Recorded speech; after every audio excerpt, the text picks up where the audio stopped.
Yo, yo, yo. Bricklayer apprentice? Hey, Pug, I'll tell you, listen, I actually used to lay brick. First of all, do I have myself up in the back? I do.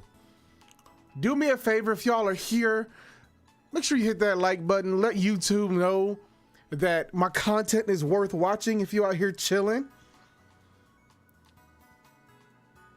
I did see that in the Discord. I did see that.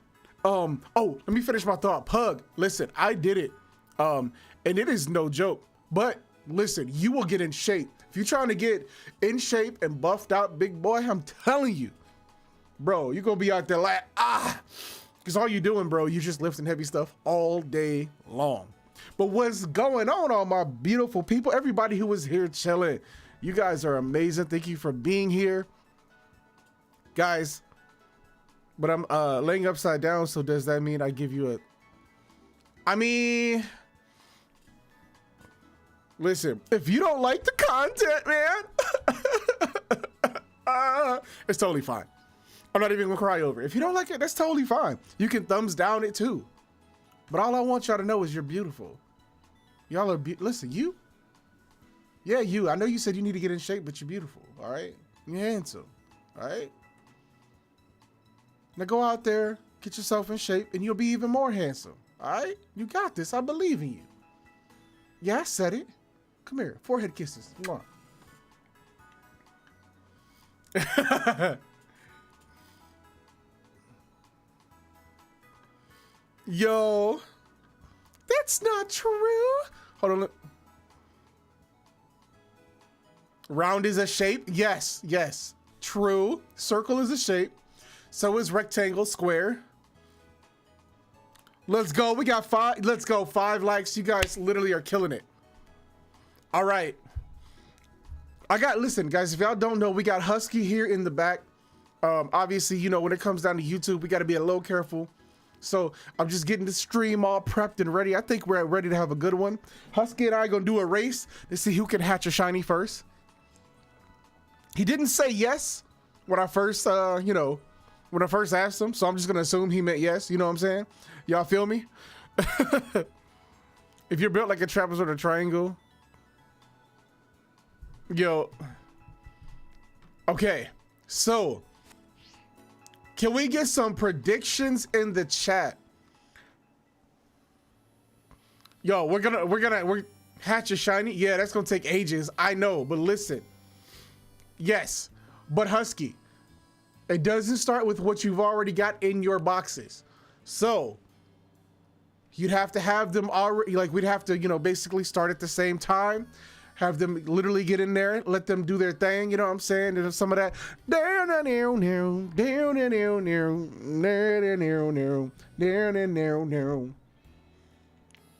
get some of that action Jackson, and then we'll start. You know what I'm saying? You got 3 shinies in 2 hours? Let's go. Also, if you are here and you have had 0 luck with shinies, I got a shiny just for you. We're giving away shinies today. So, what'd you get, by the way, Com?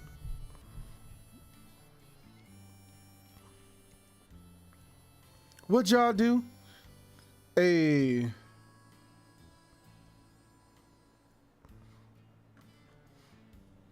Okay.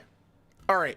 Are y'all, let me see. Let me go ahead and, I think we are all prepped and ready. No, that's your, what? By the way, how is the audio sounding, guys? How's my mic? Am I too close? Am I too far? Am I too loud? Am I too sexy? You ain't get to tell me that one. How's the game audio as well? I want to double check. Make sure everything's clear. I can actually turn down I think my mic audio is a little loud. Let me go ahead, because we don't want to be screaming all in y'all ears, you know what I'm saying? I'm gonna hit y'all with that deep voice that I just woke up in the morning and your mama looking kind of fine, boys. You know what I'm saying? Pause. I'm just playing, y'all. Okay, I can turn it up if need to, but if we don't need to, it's totally fine. Bro, this man out here walking his squirrel. All right, listen, that sounds like something people only do in Florida. All right, are y'all ready? Okay, let me do this right here. Slide on over.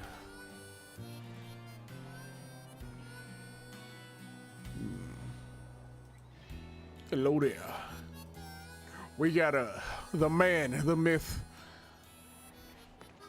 the husky himself. He's out here saying that he's gonna get a shiny Heracross, and my prediction is he's not. Ain't that right, Husky? My hello to everyone. Nice to meet y'all.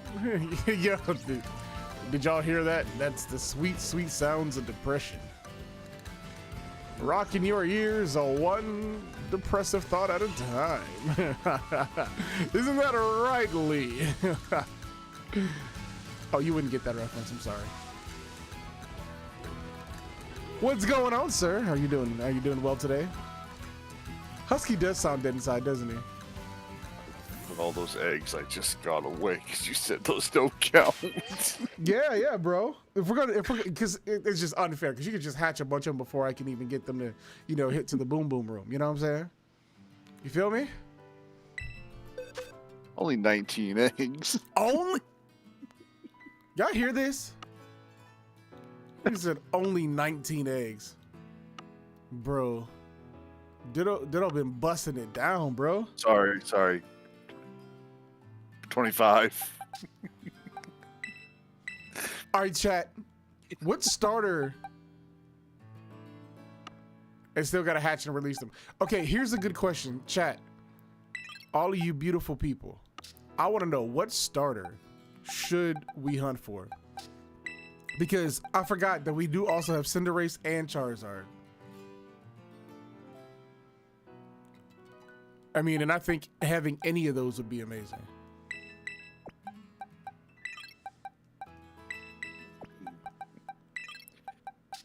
Wait, so it's only starter, not anything? No, you can pick anything as long as we start at the same time. I'm totally okay with you if you were like, oh, you know what? I want to try to get Teddy Ursa. You know what I'm saying? Of course. Go ahead. You know what I'm saying? I do want to. Shiny Charmander? All right. I got you. You recommended it. We getting Shiny Charmander. I have over 2 pages of Heracross. Ooh, those sad days. Yo, you did for real. Facts. Okay, so this is what we're gonna do, y'all. I'm gonna go ahead and get Charizard out. Is it even possible? Probably possible. You know what I'm saying? Okay. I'm going to set up the picnic. And when you are ready, Husky, you know what I'm saying? Want to be in the same? Do we want to be on the online thingy, group thingy, or no? No, we don't have to. I know you're streaming over there, and whenever anything pops up, we'll all know. I know for sure. Look at Charizard, man. He looks good. I love his. Oh my goodness, man. They did so well. I just didn't know if you wanted to have us both being shown running around like lunatics with their heads chopped off trying to hatch eggs. That's all totally good. Because I mean, it's not gonna matter one bit or another. We could, and that would save from like. That really wouldn't save anything because, like, nobody's gonna save on recipes or anything. You know what I mean? So it really doesn't change much. Picnic's being placed. All right. I'm gonna go ahead, get the sandwich made up, and then I will wait until it's all finished before I press A, and then we'll hit it at the same time, and then we'll get started. Wait, out of an ingredient? Oh no. What ingredient am I out of? Oh, you gotta go get some ingredients. You probably need peanut butter or bananas. I need to move my thing. I can't tell. So what's your question, Com? So last time I made a shiny hunting sandwich, it said it boosted poison. What 3 things did it boost? Because it can boost encounter, it can boost raid, it can boost the shiny chance, but it doesn't always do all those things. And I got pictures and stuff that I can help you with if you want to see them. Map. Go right to the school. Okay, poison encounter. Is that what you wanted? Let's see. I'm feeling lucky, y'all. We gonna put the magical star. The magical star is gonna give us some powers, y'all. Do you want me to send you the picture of what you're supposed to use and so forth? Because once you genuinely get it figured out, it's really just figuring out what ingredients you want for one specific Pokemon.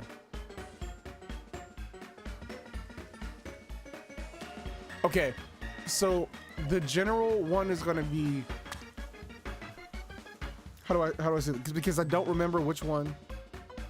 Okay, yeah. So what you want to do is, when it comes to making the sandwiches, is to be aware of, like, if you're adding extra ingredients, always put tomato, onion, green peppers, and a hamburger. And then you'll put 2 of whatever the specific one is. So if it's like avocados, if it's pickles, if it's any of those things. And then that'll give you your water encounter. So once you look on it, it says water takes XYZ, then you do it that way. Let me Hey, question. Where do you buy banana? what store do you buy bananas at? I bought a bajillion of them. And I haven't had to buy any in a very, very, very long time. So Place? Let's see. Buy egg, potato salad, hamburger. Nope. I'm very unsure, to be honest. Well, poopy. How about here? I just glitched through the door. Okay. Yeah, that's what I did when I realized how powerful sandwiches were. I went in and just bought a metric butt ton of everything. I was just like, you know what? I never want to have to do this again. So I went to every single spot that I knew, and I went and bought everything bought like 50, 60 of each. Yeah, it sounds stupid, but I had money to blow. I was big balling, spending G's, literally G's. Buy a lot of foods in the town with the water chef. True, that is one. The town where the school. Yeah, I think you're at the school now, right? Just in the door, I like glitched. And now I'm flying back down to there.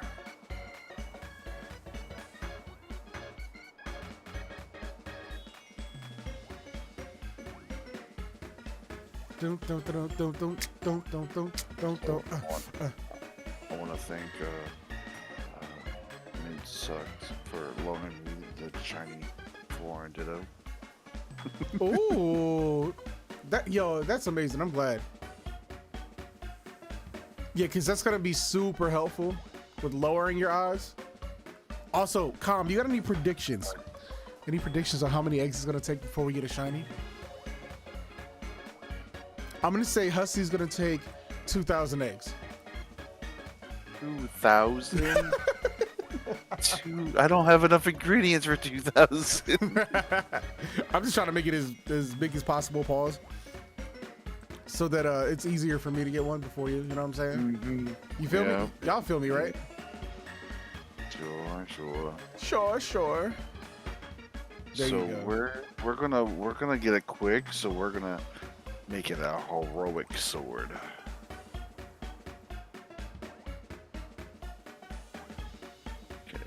Oh, Banana. if Scarlet and Violet did what Sun and Moon did with Ultra Sun and Ultra Moon, would you buy the game a second time? I don't know. It really depends on what they added to it, to be honest with you. It would have to be something very substantial to do it again, you know? Because I already love the game the way it is.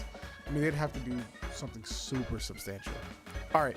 I haven't pressed A yet. It's just sitting on the screen. Are you pressed A? Yo, you didn't tell me you were gonna press A. Okay. Oh, Press I A. didn't. I didn't push A. All right, press A. Press A. So you get the animation. My bad. I forget that.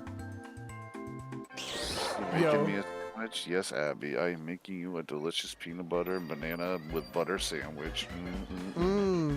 Peanut butter and banana sandwich. Let's go. Delicious. Only 3 slices of banana. That's it. Only 3 slices. Yeah, that's facts. And you got this brioche bun out here, bro. There's huge buttons. So you need like 3 whole things banana. All right, y'all. So we're gonna turn our back on the picnic. Let's not look.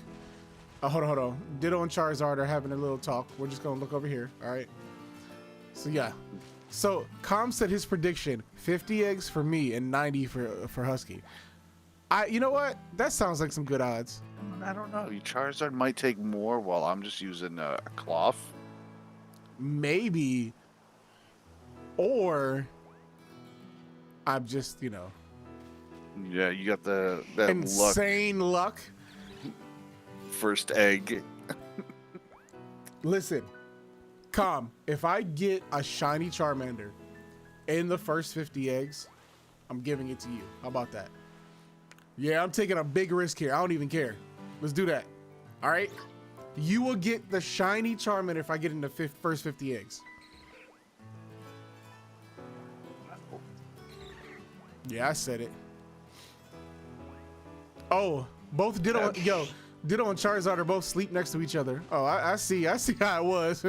I see what y'all did there. Abby said she'll take it. Abby, you want it? All right, if I get a second one within 50 eggs, I got you, Abby. It's all you. You can have it for free. 5 shinies.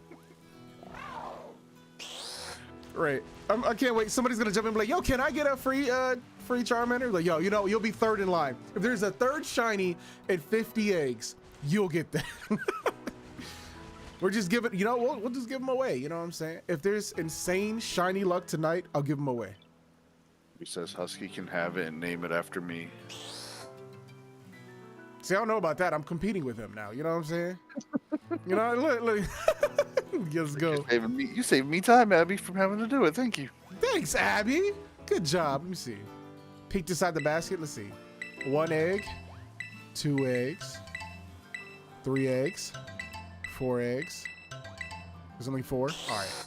Charizard, I need you to get at it. All right, yeah. Did Ditto put you to sleep, Charizard? Oh. He gonna put you to bed. Yo, Charizard's knocked out over here, bro. Ditto, what'd you do to him? Yeah. How many eggs did you get so far? 10. 10? You muckalugger. He's cheating. He's hacking. He's a hacker. Ditto wants the crabs. Whoa. Not Mr. Krabs. Is that money me here? 6, 7. Only 7 eggs, bro. Okay. All right, I need y'all to get to pound and pause, because pound is a move. Chat, YouTube. 12 now. Pound is a move, a Pokemon move, and Pokemon pound. So they're gonna use pound on each other. They're gonna they're gonna use Sweet Kiss, Tickle, Lick, Play Rough, Headbutt. Oh wait, the implications there are terrible. Headbutt, head to butt action. Pause. Okay. How many more? Charizard, are you happy? Let's see. 8, 9, 10. I got 10. I'm gonna do 15 and then I'm gonna run out, to be honest with you. I probably shouldn't say that out loud, but you know what? We're gonna do variables of 15. So 15, 30, 45. And then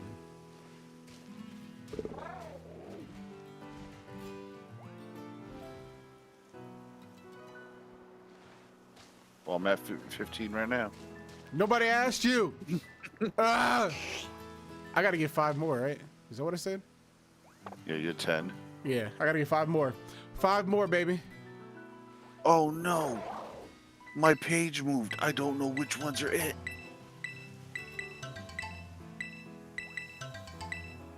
Let's go. He nerfed himself.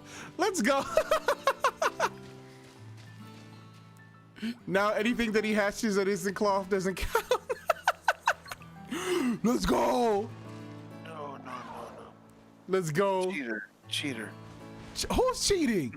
The Who? game. The game. The game can't cheat, bro. Oh, it can, and it did. That's 5. I need 2 more. Come on, Charizard. Okay. Let's move you down. I think I got him. Boom, like that. Okay. That's right. Waste that time, big dog. Oh, I'm running now. I was running.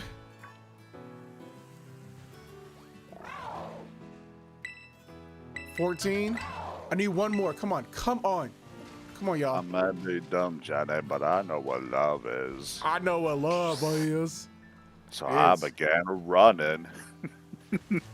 I was running to that girl that wanted to be with a bunch of men, treating me badly. Yeah. She did a bunch of stuff, the other man that I don't want to know about. All I did was bubblegum shrimp. Oh yeah, they did the horizontal bump, scooting boogie. Come on, please. I just need 1 egg. I just need 1 more egg. Don't be a Thank you, dingling. sweet. It's a process.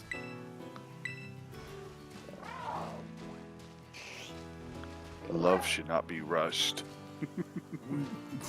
Listen.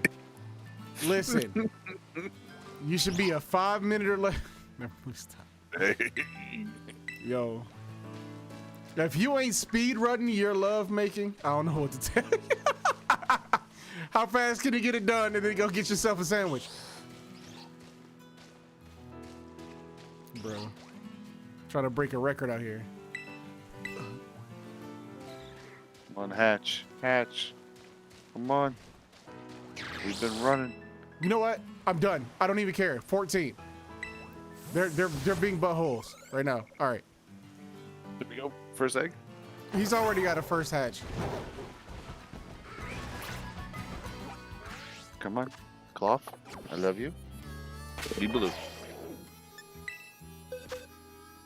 You are red.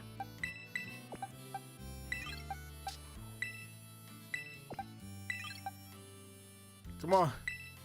Now we sprinting. Number 2. Oh my gosh, come on. And then, oh, of course, my controller doesn't want to work with me. Fine. All right. Run, And boy. you're red. Run. Run, boy. Run down yonder. Running. Hatching. This man's already got like 3 hatches. It's unfair.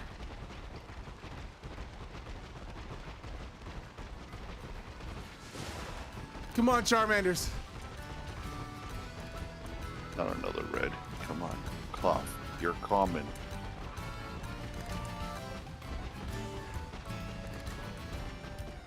Hatch number 4. Nobody asked. Oh. Don't need to ask. Yeah. No. Blue. We got our shiny. You're a liar. Yeah, I am. Yeah, nah, I would know. There's no way you'd be like, blue. That was a shiny. It was blue. You'd be like, oh, in your face, suck it. You said that. You would be in my face about it. I know for sure. You tell me how I was a terrible person, how my mom smells like bread and butter pickles. We got our first hatch. Let's go. I would not do all that. Shout out to you if your mom smells like bread and butter pickles. I mean, that'd be delicious, but Bro. box. Don't bring your mom brown husky. True player for real.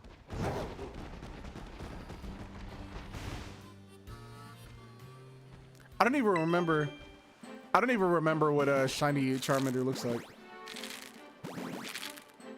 Rayish? Oh wait, that's Charizard.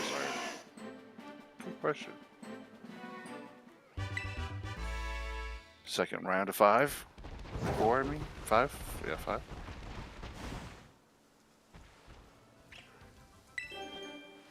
All right, we got 3 down.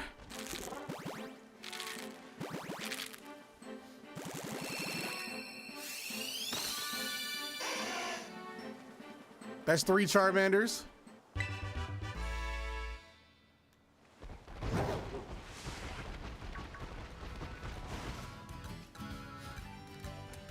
Let's go. Come on, come on, come on. I can smell the luck. Come on.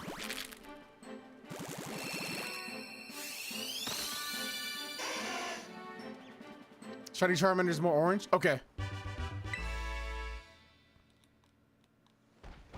4.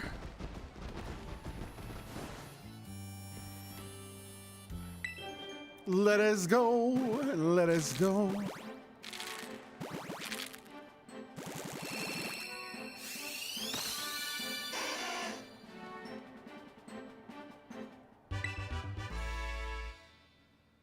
All right.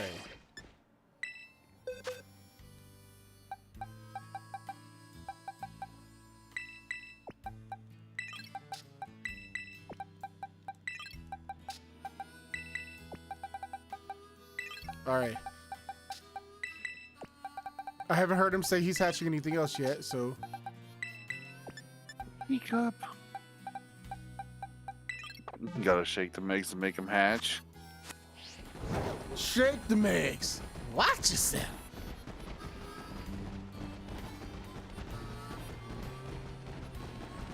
Yo, is Abby still there? Yeah. Shake. Hey, Abby. I got a question for you. And if there's any other ladies out here chilling in the chat.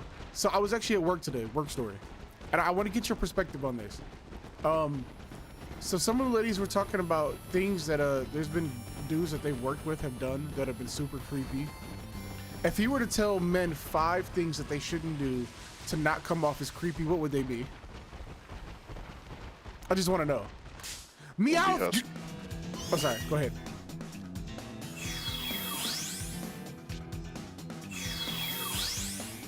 Did you say Meowth?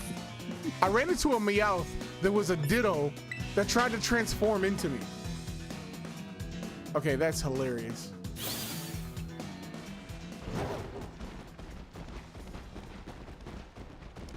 The reason why I asked is because one of the ladies I work with, she said there's a guy that we work with, and what he'll do things like he'll come up while she's working and he'll like stand like within like 5 feet of her and he'll just watch her work for like 30-45 seconds, not say a word, and then like walk away. She said it gives her the creeps.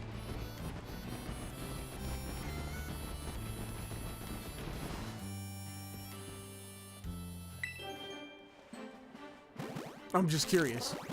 I like having these kind of comments. Stalker? I know, right? You just said that's creepy without giving her a list. Yeah. The other thing she said that he's done before is he's come up behind her, and he's like rubbed her shoulders, and now mind you, I 100% agree that is absolutely creepy. Like, bro, you don't just like walk up on somebody and start rubbing their shoulders.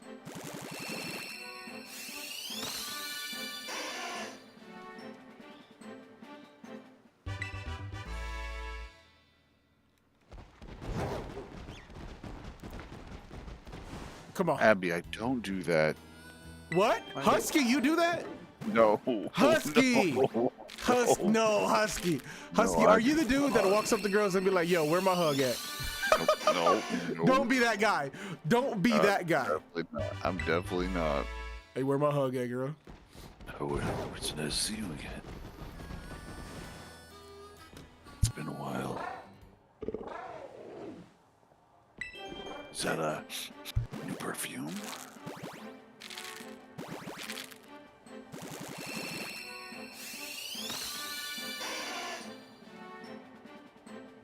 Bro, that... He hugs them and then pokes them. And... wait. Stop it now. You seem terrible, Abby. Yo, Com said you smell different when you're awake. That's not funny, but that is absolutely hilariously disgusting. Yeah, right. Bro. This is anybody. Yeah, Abby. Stop.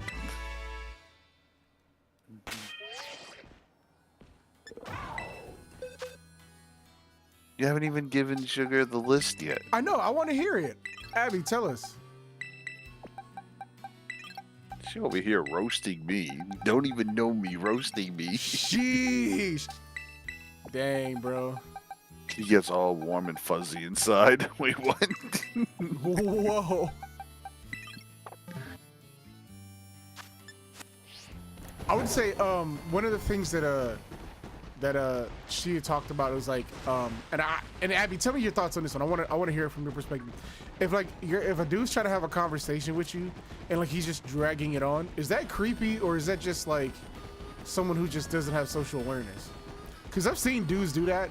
Like a girl's like, yeah, and he's like, yeah. So you know, what's your favorite place? And she's just like, you know, I like just eating at home.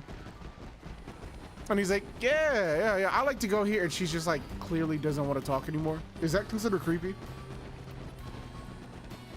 Or is that just like a lack of social awareness? Oh, gee. Maybe she's gonna be like, Husky does that all the time. I think it kind of is. It kind of is.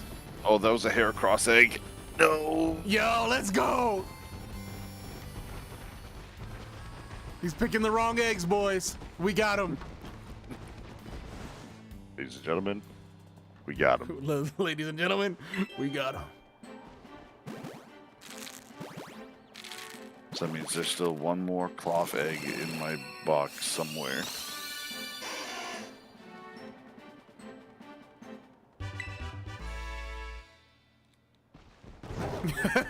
Yeah, Come said, what's your favorite place to eat? I like to eat at home. I like eating at your home too. What? Yo, Abby, you don't have to share. I know I'm giving you a bunch of questions, but I always like hear different perspectives. And so, you know, if you got anything or like your creepiest experience with a dude, I want to know. Because maybe we can educate some of these dudes out here who be doing creepy stuff accidentally. Or maybe it's purposefully. I don't know. You know what I'm saying? Like, I just don't know how to talk to women. Hey, girl, how you doing? Yeah. Hi. I'm just here to clown. Yeah, facts. I'm here to clown too. One more egg. Okay. How many is that you gone through? This will be 14 right now. Okay, so I still got. You've passed me. Let's somehow. go! Because you was out here, you know, trying to hatch a hair across. The dude called me 20 times in 1 hour. Ooh. 20 times in 1 hour? Guys, I broke my game. What was that? Did y'all see that? Are you trippy, sir?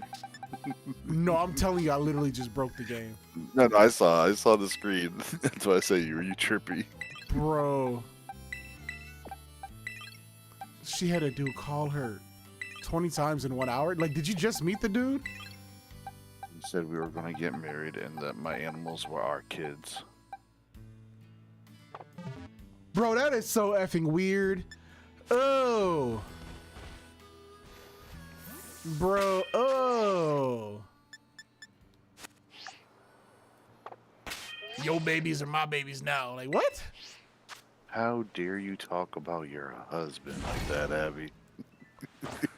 Oh, no. Shots fired. Okay, my screen was literally zoomed in and blurry for like a solid 10 seconds, even after like I wasn't running, during the egg hatching. I need to find a way to clip that. Okay, off. I gotta find you, buddy. Cloth, he doesn't need to find you. He's lying. He's lying to you. It's one of these.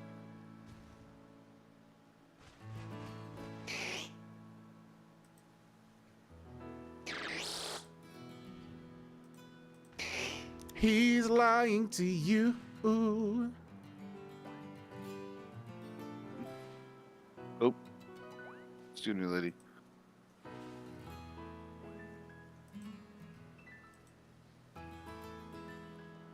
Okay, so they're getting their Zuma Zoom Zoom on right now. Women hit on my husband more than men hit on me. What? Oh no, yo, you got one of them handsome dudes, don't you? Is he double cheeked up on a Tuesday? Pause.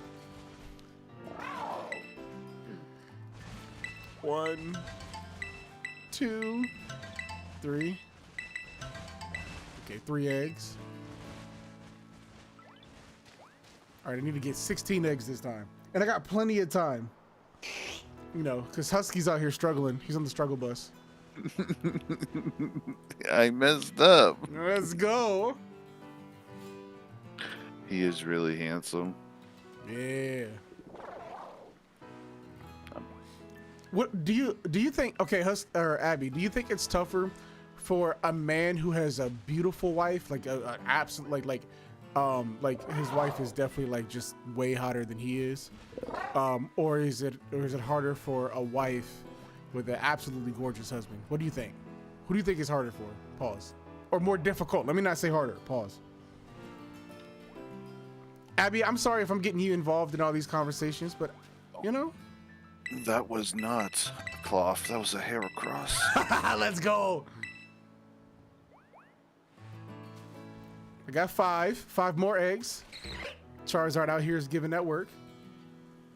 I would think it would be harder for a dude with a very beautiful wife than it would be for a wife with like a very handsome dude. I don't know. Girls actually kind of sneaky though. I feel women nowadays, they want the attention more. Zag, more than the relationship. Like if you were to line up girls and be like, would you rather be Instagram or would you want a long time relationship? Most of them are gonna pick Instagram. Devin, what's going on, bro? I don't know. I'm just curious. Yo, Devin, I'll ask you this question too. Yeah, if you're out here, actually, I want anybody who's out here, I'm asking you that question. Do you think it's harder for a husband who has an absolutely gorgeous wife or for a wife who has an absolutely gorgeous husband? You just found 3 shinies in a row? Devin, you can suck a duck. How about that? When women hit on my man, I get posted. I know she said pissed after, but it was funny. I get posted.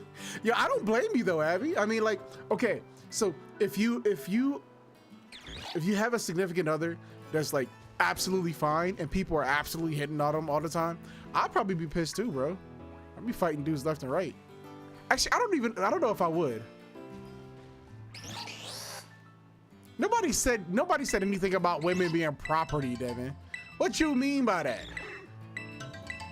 I'm saying, which one do you think is more difficult to deal with? You know, like, do you think it's more difficult for a husband with a beautiful wife or for a wife with an absolutely gorgeous husband? You know what I'm saying? I would say, in my humble opinion, I don't know. Actually, now that I think about it, I think a woman would probably be more difficult. Cause like chicks out here, they'll thirst trap you all day long, bro. You think? Okay, so the boys out here say beautiful wife. Okay, here's why I'm changing it up on y'all, right? Because y'all know how girls is nowadays. They'll like slide up and be like, hey yo, I ain't gonna lie to you. Like, you know I look better than your wife, right? And you know I give better, you know, actions. You know, they would just slide up and be like, yo, I'm trying to drain your main vein. You know, what's up? You know, like women would do some crazy stuff.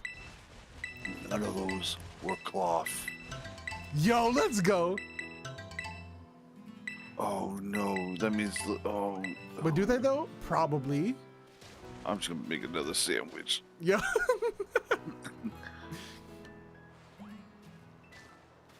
You're not crazy? Who said you were crazy? Whoa. Who said Abby's crazy? That's what I'm asking. Who said you were crazy?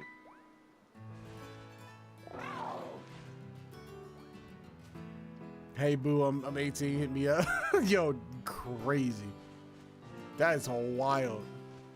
Have you ever said women are crazy? Oh, so Sugar said it. Way to go, Sugar.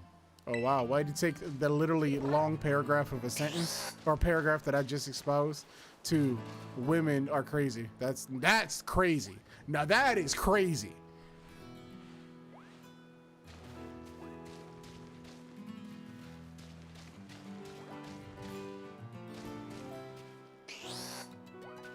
I need one more egg. Make us sound we crazy when you mess with our partner.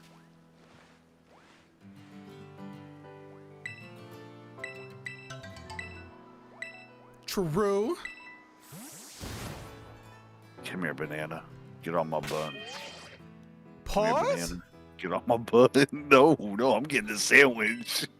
Bro, this man said, come here, banana, you're getting on my bun. No pause.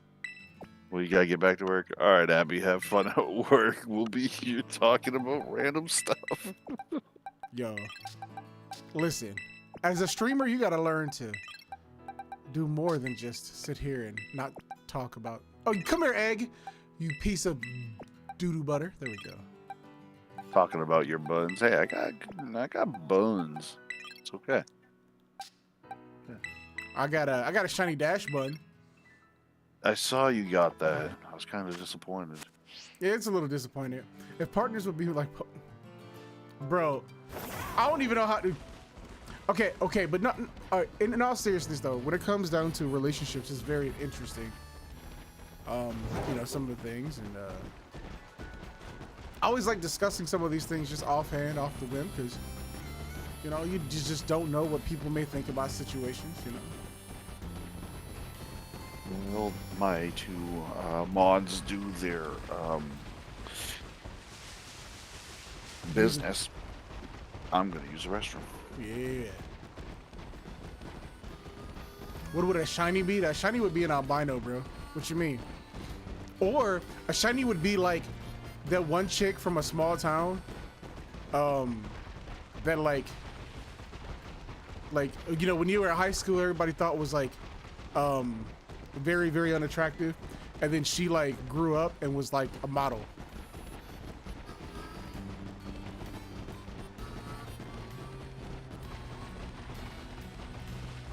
Okay, so here's a good question then. You know, since we're talking about, you know, polygamy and so forth, what do you think, what do you think is better? Polygamy or, you know, single partner relationships? What do you think is, what do you think overall has the better result?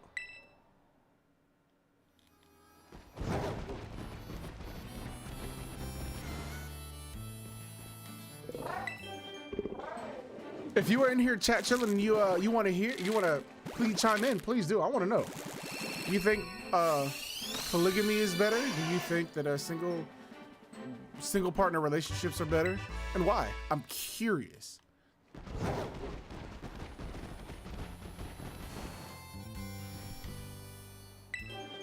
I guess I need to be more specific. Not better as in like one maybe tops the other, but what would seem to be have the better outcome, better types of relationships, better ways to live, I guess you could say as well. What do you think?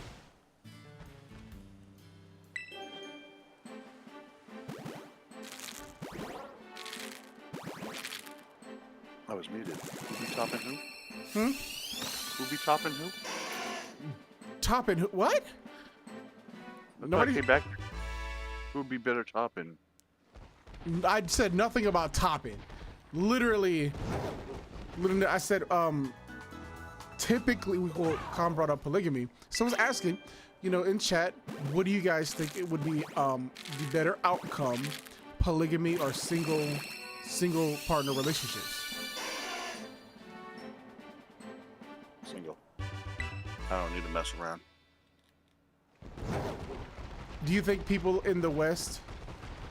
I know Husky thinking about tops. Yeah, he thinking about sloppy toppy. That's what he thinking about. Hey. He gonna try to get with a shiny. huh? I'm thinking about getting this shiny. Mm-hmm. He thinking about dating a cop and getting some copy toppy. That's what he's. All right, let me chill. But okay, so Husky, you say single partner relationships.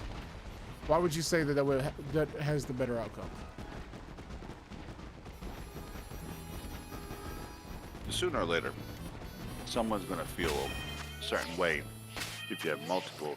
Like, oh, you're spending more time with this person, or you're doing this with this person and not me, and then things are gonna rise up and shit's gonna hit the fan. Okay. I can see what you mean by that. Like, oh, Jenny likes to do this position, but you don't, so I'm gonna be spending a lot more time over at Jenny's. Gotcha.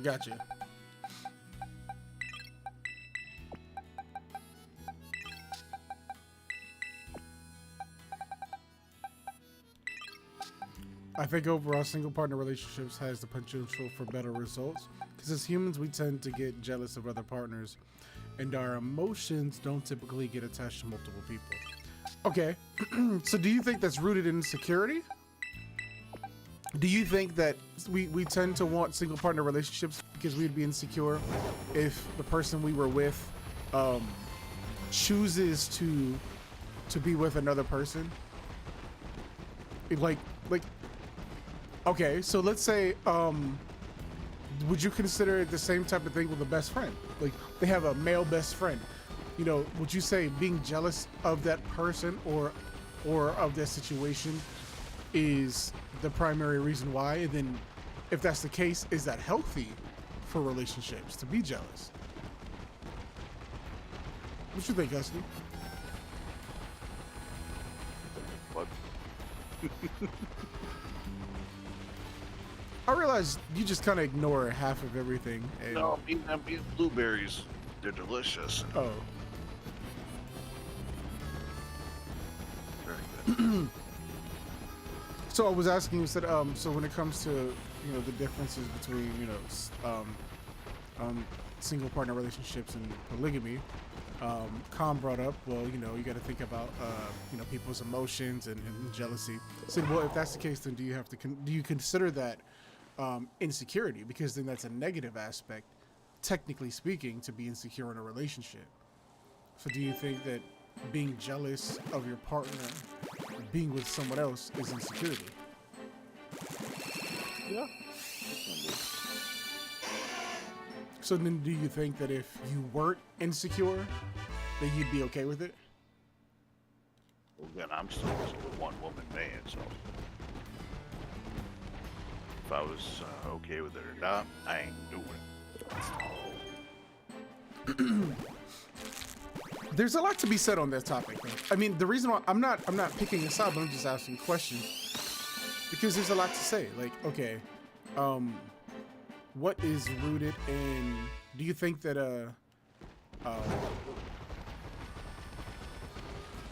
okay, like if you go throughout history, for instance, and there's like a lot of like, no.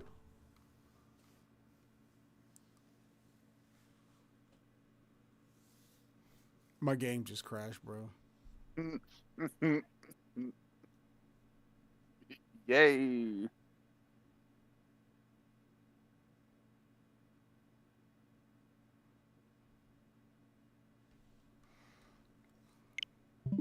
I didn't even save it.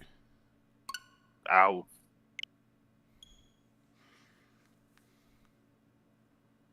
Oh my God, bro. Come on. Sorry, I didn't mean to yell. I apologize.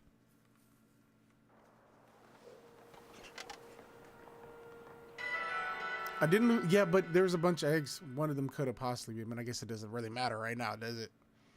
Oh my God. What's up, Afro?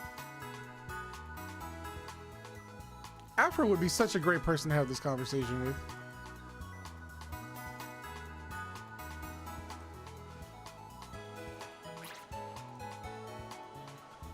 You heard that here, Afro. You'll be good for this topic. Yeah. Afro, you and Mama Fro I would love to have y'all come in and chat about this.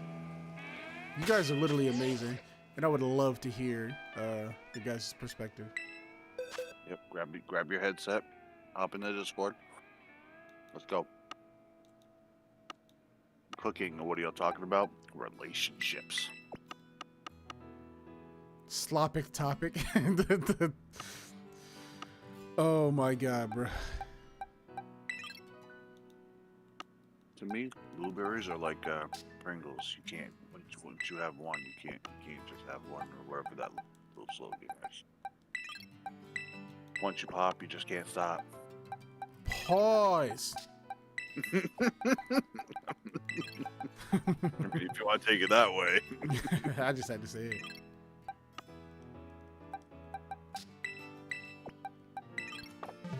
Well, yeah, you know, but I definitely would like to hear more on this topic because, just I like to dissect some of these things. And if we're gonna sit here and chill and you know, we might as well have deep conversations. Smoochies, what's going on, Devin? What's going on, handsome? So, Devin, here's your what are your thoughts on single partner relationships over Let me join while I polygamy? cook it, then I'll send y'all to Mama Afro. Let's go. Okay. Let's go. You get to hear me. Y'all get to hear me chew on some blueberries. Make some blueberry jam.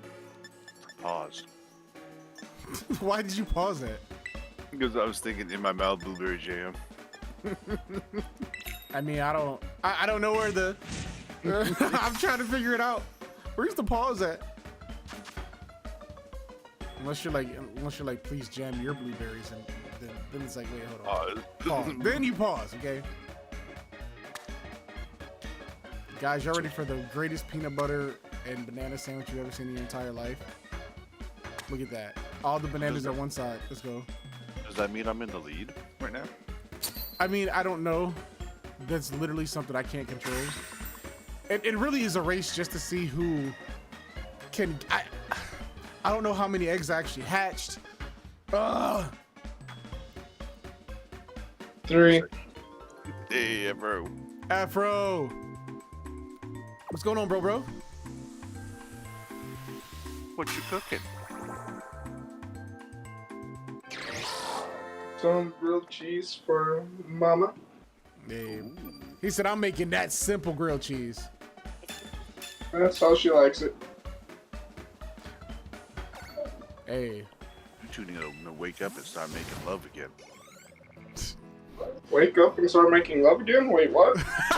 Yo, that I literally, when he said that, I was like, the timing of what you just said there was weird. It's just like, yo, I'm making our grilled cheese sandwich. Y'all two need to wake up and start making love again, bro. I mean, I'm just saying. Yeah. Okay. All right, Afro, you ready for this? Yeah. Okay, so here's the question. What do you think produces the better results? Polygamous? Is it polyamorous? I think it's polyamorous.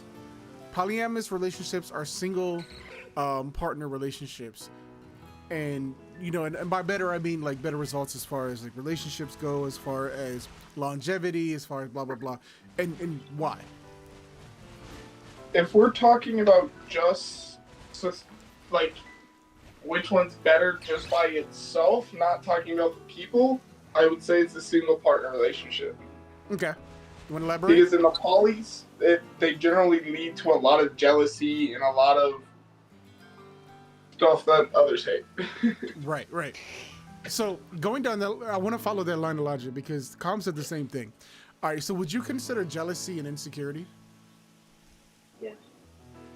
I don't. You don't Mama think? Afro does. Okay.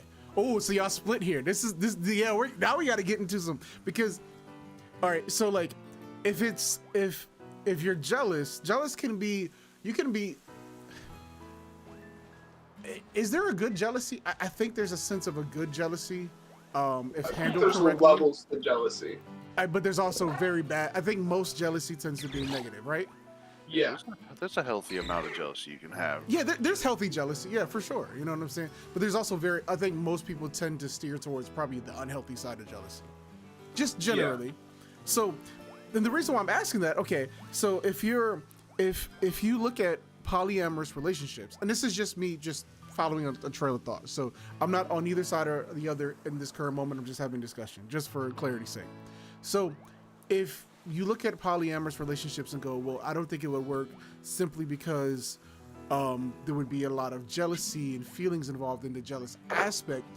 If you look at that as an insecurity, do you think if you weren't insecure, you would be okay with having a polyamorous relationship? That makes sense in a way, but you see, I'm just traveling down the thought, right? yeah. Because then you have to consider, okay, well, if it's just a jealousy thing, then if I'm not insecure about it or I'm not feeling jealous about it, then it should be okay if my partner has a partner, right? Sometimes it does work because some people genuinely don't care how many partners another person has. It just stems down to your personal beliefs. Right. And that's why I'm traveling the thought. The logic is clear in theory, but probably not in execution. It's a territorial thing. True. Okay. But you got to look at it in different things. Logically, it does make sense, but even in execution, it could make sense. So okay. Once again, like I said, I'm just neutral here, right? When it comes to relationships, what is the thing you guard most, right? And we all will agree. What is the one thing that you never want to happen in your relationship more than anything else is what? Somebody doing what? Cheating. Cheating, right? So, if cheating, like I'm just saying this, like, because listen, the biggest problem we have in most relationships is people tend to cheat, right? Mm-hmm. And what do you consider cheating most of the time? Do you consider it just physical? Do you consider it emotional? Do you just throwing it out there? I want to know.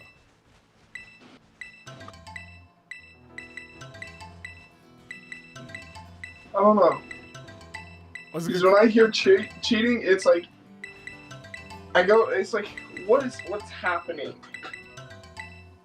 Because it's like if there's the flirting, is it with someone you see romantically, or is it with like that gay best friend? So I think it does come down to another thing of insecurities of like, am I that insecure about my girl or boy being with their best friend or with another person, where even if they play flirt, right, that it's a big deal.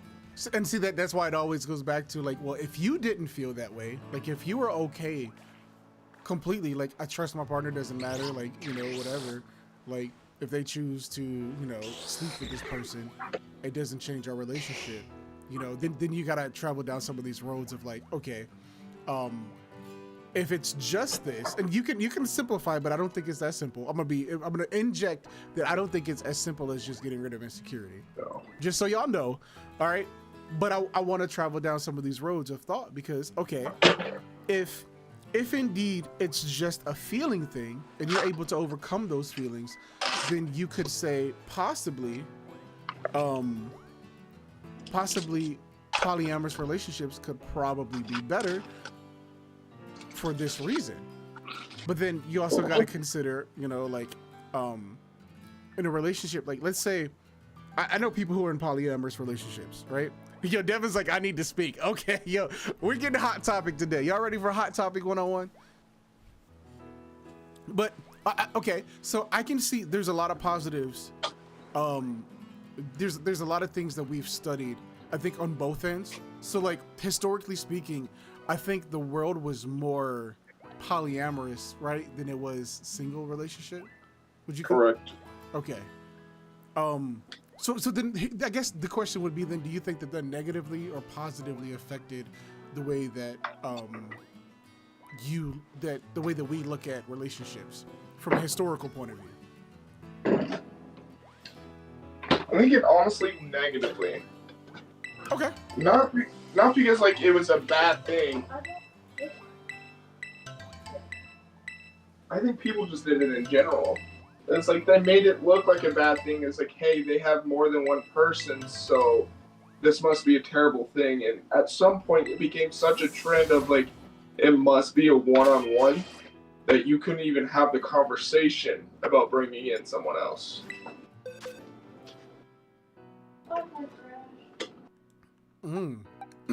That's a good point.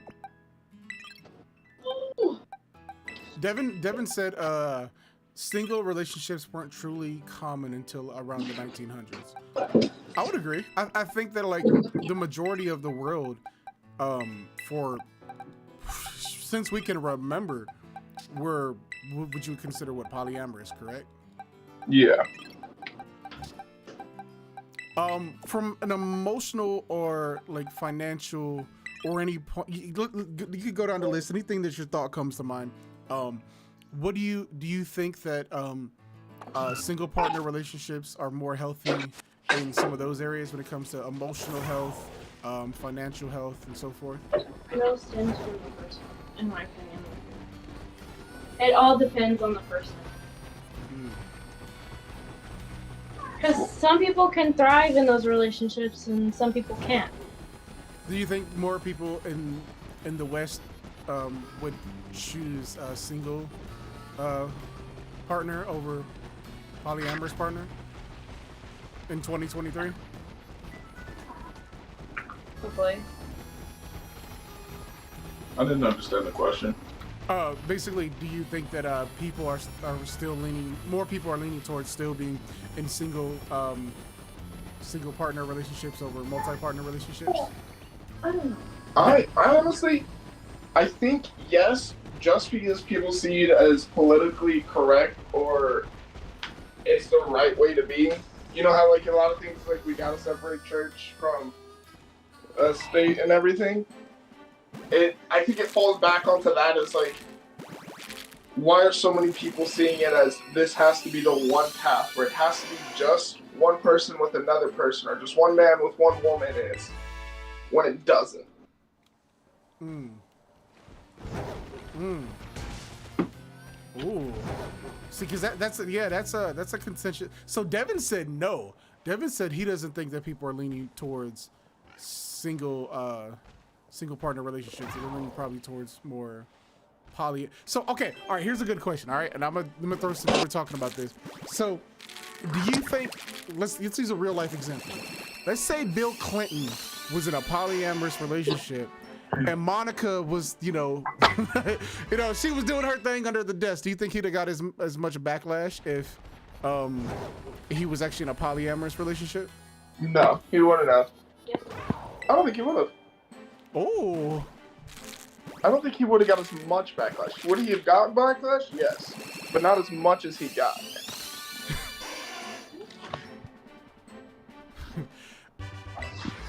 I'm sorry. We all know. Clinton was sitting there like, yeah, you want me to lower taxes? I'm sorry. Let me stop. I got you. Let me lower the taxes. Oh, yeah. Well, because I think what it was is like everybody looked at it as like, how could he do that to his wife? True. Because there have been plenty of people and presidents and state commissars and everything that bring other women into their offices, and yeah. But since he was married and it was such a long-term marriage, people looked at it as like, you're supposed to be that guy that's putting the picture perfect for everybody. But Okay. if it was consensual on like that end where she was like, yeah, it's fine, but I'm gonna stay with only you, he can do that, then maybe it'd been fine. But since it wasn't consensual, that's where the line gets drawn. Yeah, I understand what you mean by that. Like there has to be an agreement between the people who are married or dating about what's going on. Yeah.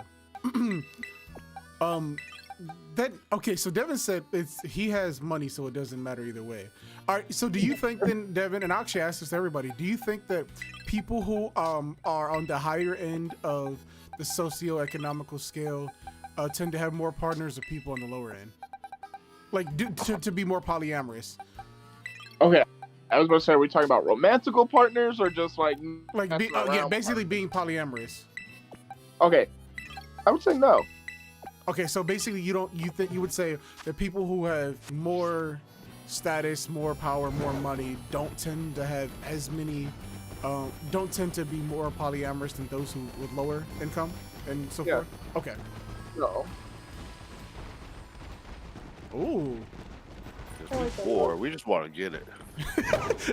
Yo, Husky's speaking for himself right now. He's like, listen, I'm poor. I just want to get it, bro. If I could get one, forget about 3, bro. I need 1.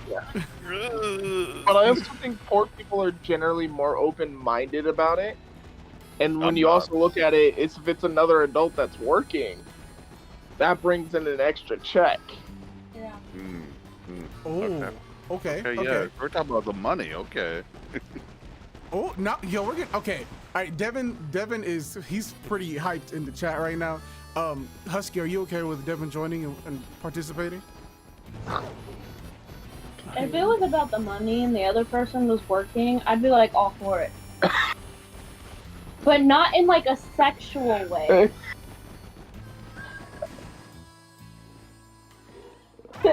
Oh, so you just want the money? No, give Yeah.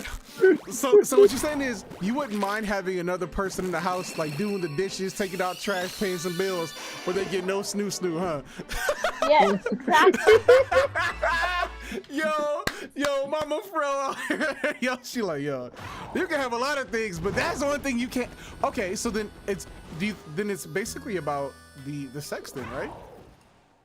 Do you think that the majority of what we try to control is the sex? Yeah. Yeah. But mine stems from insecurity, so I know where my issue lies and why I can't do that. I hear that. And I listen. I don't like it. I'll say this. I 100% agree. I don't think most people could handle polyamorous relationships. The reason is like, personally speaking, and you guys know this. You guys have been building your relationship, and you guys have a baby now and so forth. You know how difficult it is on a day-to-day basis to have one person that you are doing, X, Y, Z for, and you're partnering with, and you're working through problems with,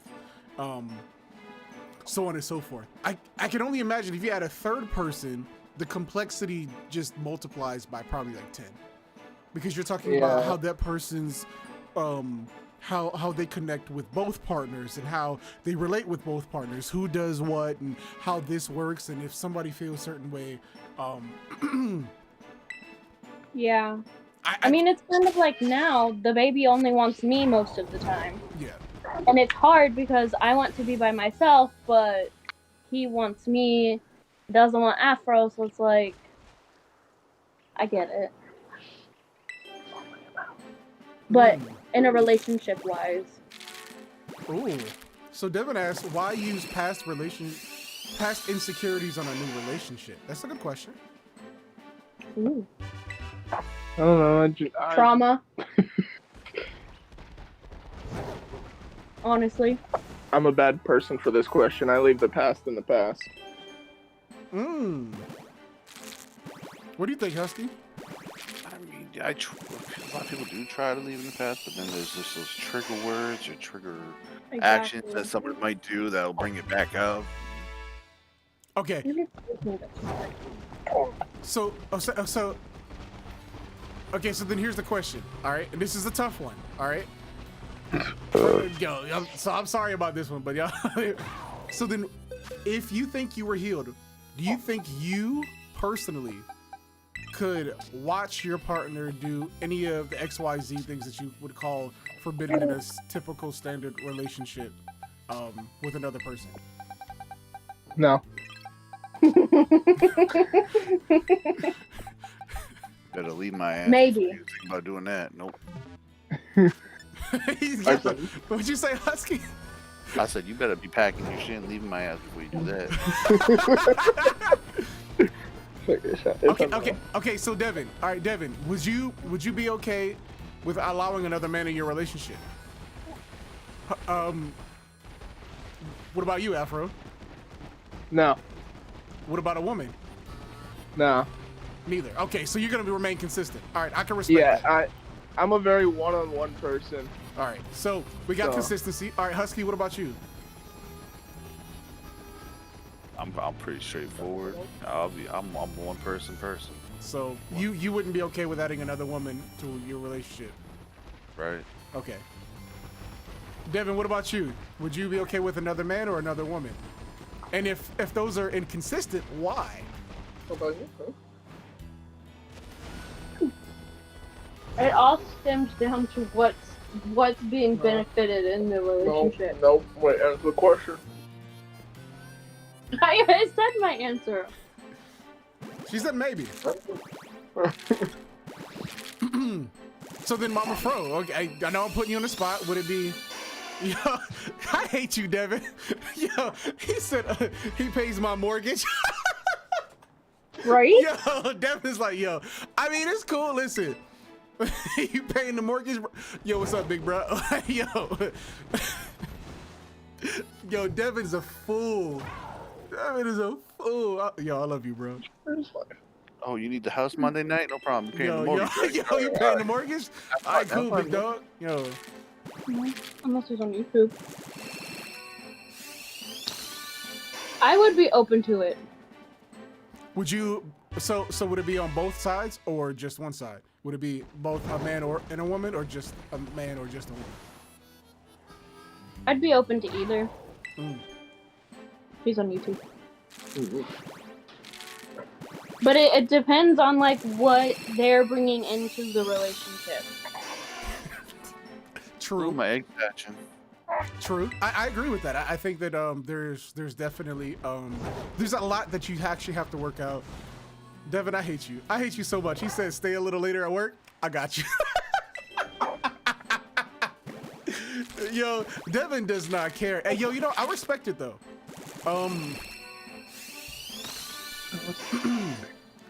So I guess we all stand on similar yet some different grounds.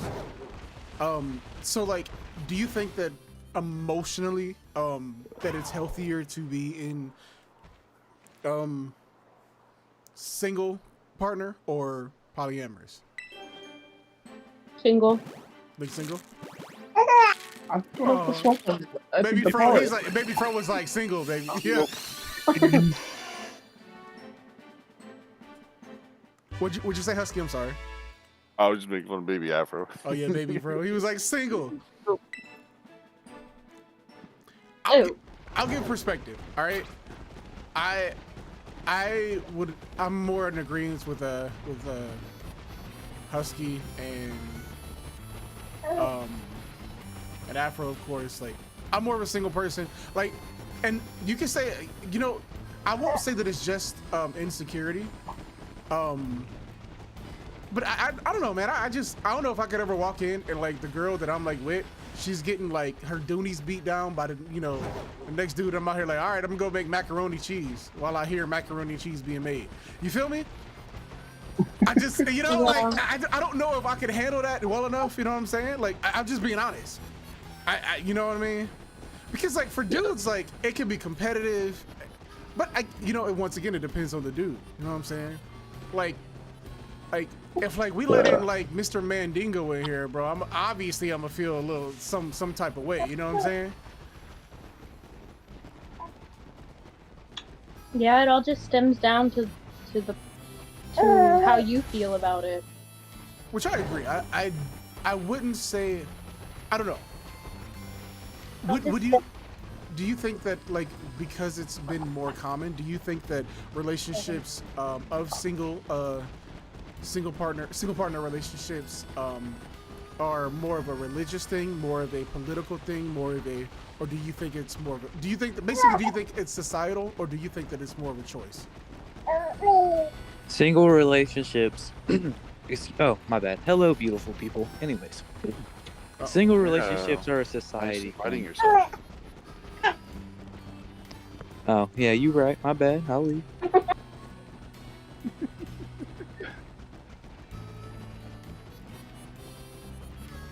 I'm confused. I'm confused. Everything's crashing. Yeah. They actually left. Yeah. Devin, go ahead and just type in the chat for me, bro. He didn't have to leave. I don't know. I guess Husky, you didn't really feel like you invited him, so I think that basically Husky didn't really want him in, right? Is that? Yeah, it's a common courtesy.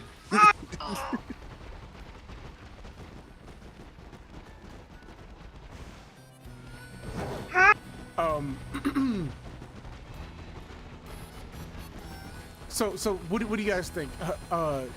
Devin, what do you think about that as well? You can let us know in chat. Do you think it's more societal? Do you think it's more religious? Do you think that it's something we just grown accustomed to? Like, do you think if it didn't become widely popular in the 1900s to be in single partner relationships, that we'd have more polyamorous relationships? I know that's like 3 questions in one, but I figured I'd get it all out there. I feel like it's something we became accustomed to. Because someone started it, and then eventually it just seemed like it was a right thing. So if it never like truly happened to where like everybody was like, oh yeah, we gotta be on that one-on-one, we probably would see more polys, be more open to polys. It'd probably be more of a conversation versus, no, I'm against another person being here. Right. I can see what you mean by that. Com says he thinks it's more societal. But basically, like the more common thing is a societal point of view. Like, hey, you know what? I mean, because we know like a lot of things have changed probably in the past 10 years, and society nowadays wants one partner. But if you look in other countries, we still follow the older. Just other religions in general, a lot of them have multiple wives.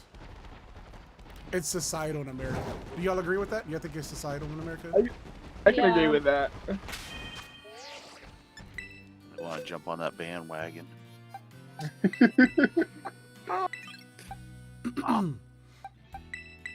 You agree too? It's interesting. I mean, like, because like the reason why I guess like kind of thinking about some of this stuff, right? So Oh yeah, I agree. it would be Sorry.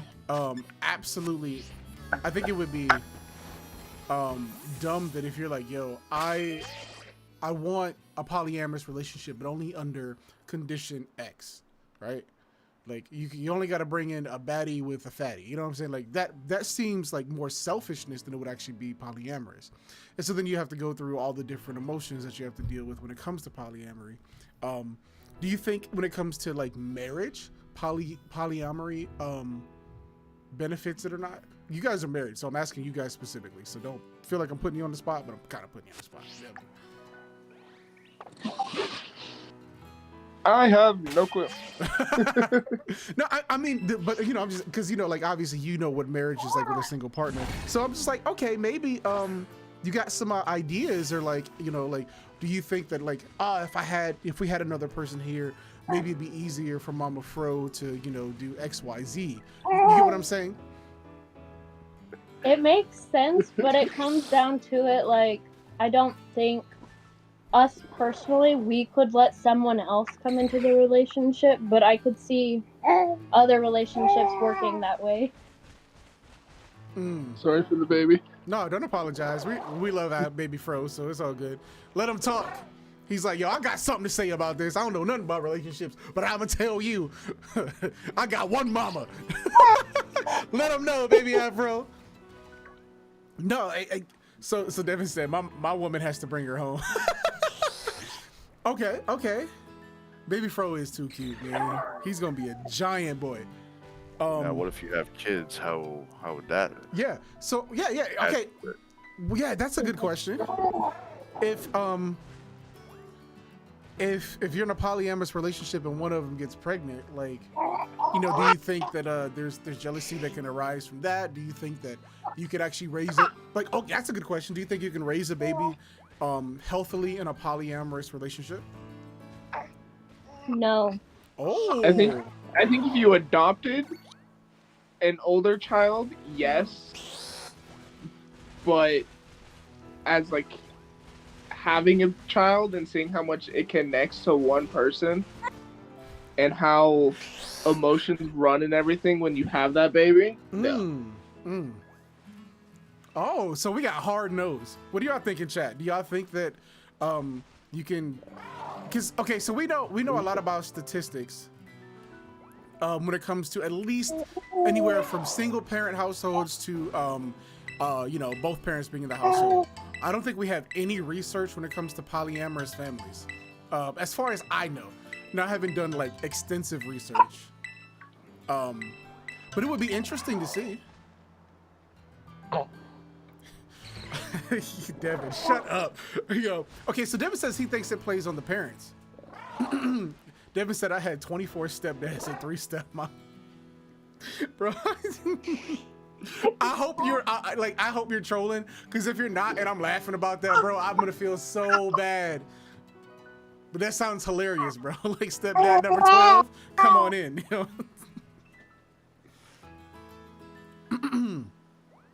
Com says if you're one sec, I'm sorry. Com said if you're in a polyamorous relationship and the male gets pregnant, how would the woman respond? Oh, I'm joking. Okay, I was like, wait, hold on, yo. Oh no. I mean, so like, I guess in theory, right? If you're in a polyamorous relationship, you have 3 incomes to a house, right? So do you think if the mother and father had another person in, do you think that parent would like the other person would be considered a parent? I would think you would have to try to consider them a parent. Ooh. Like, even though they wouldn't be, you would have to introduce them as one. Ooh. I don't know. Like godparents. I don't know. Like, growing up in a divorced family and then getting a stepdad, like, shortly after is kind of weird. Like, I never called my stepdad dad because he wasn't my dad. I called him by his name. My mom never acknowledged him as my parent. If that makes sense. Yeah. That's. I'm trying to figure out how that would because legally, how would that work? If all 3 of you are married, technically speaking. Well, breaking off what Brina said, that makes me question. It's like, if you're already in the relationship and then the one gets pregnant, do you consider all 3 of y'all the parents, or is the 3rd person coming into parenthood already? Yeah. I think legally it can only be 2. Okay.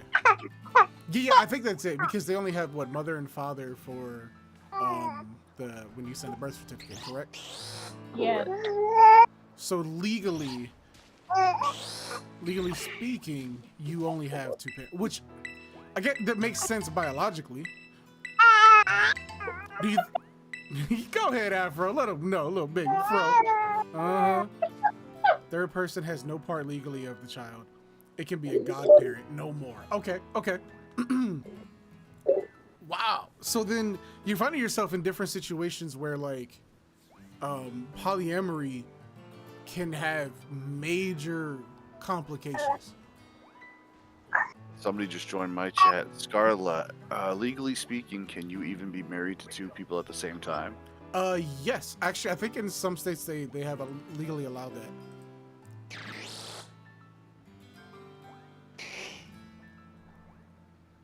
Okay, legally speaking, if the parents die, then they would be the last in line to be the child's protect. Yeah, the child. Yeah, true. Because they would be, technically speaking. Actually, I don't know. Actually, that's a good question. Would they be the most immediate family members, technically speaking, even though they're not biological? If they were godparents. I think it would have to be stated in a will. Oh yeah. Because that's come up with me and Afro about baby Afro. Like, if something were to happen to us, who would get baby Afro? And there is a long list of people who would not get him. I love that. Yo, there's a lot of y'all that ain't getting it. I'm letting y'all know right now. You cray. Let them know, baby Afro. He's like, yeah. They said in Europe, We I don't decided, think it's like- possible. Oh, it's not possible in Europe? Ooh. In Europe, I don't think that's possible in any country that I know of. I know, like, definitely if you look at like, I think in India, obviously, like, the Middle East, that's one of those things as well, I believe.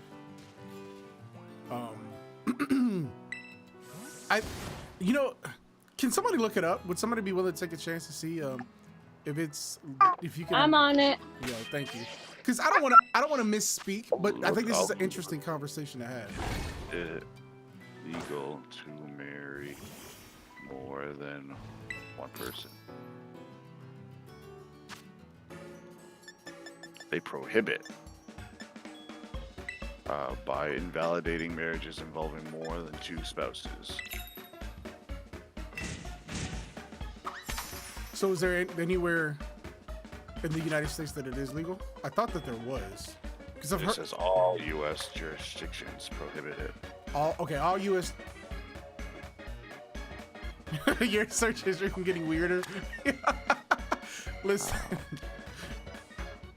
Let's see, but in the Middle East, only men can be married to more than one person, True. not women. So it's not even fair. No, it's not fair. I definitely agree.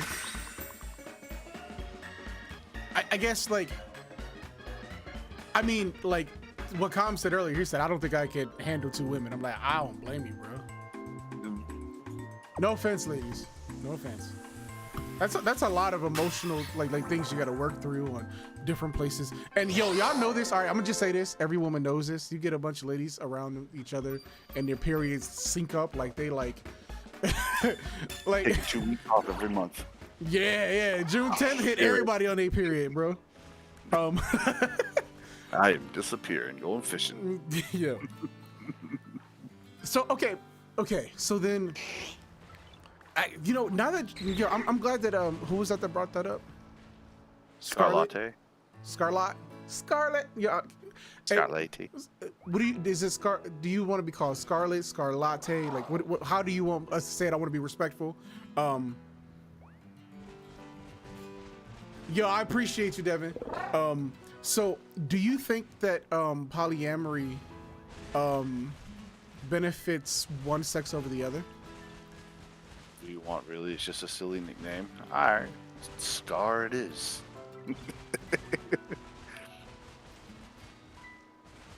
Sorry, what was the question now? Do you think that polyamory may affect one sex more, or might benefit one sex more than the other?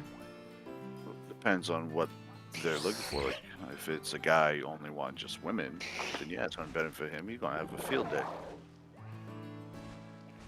Same if it's a girl wanting just men, she's going to have a field day.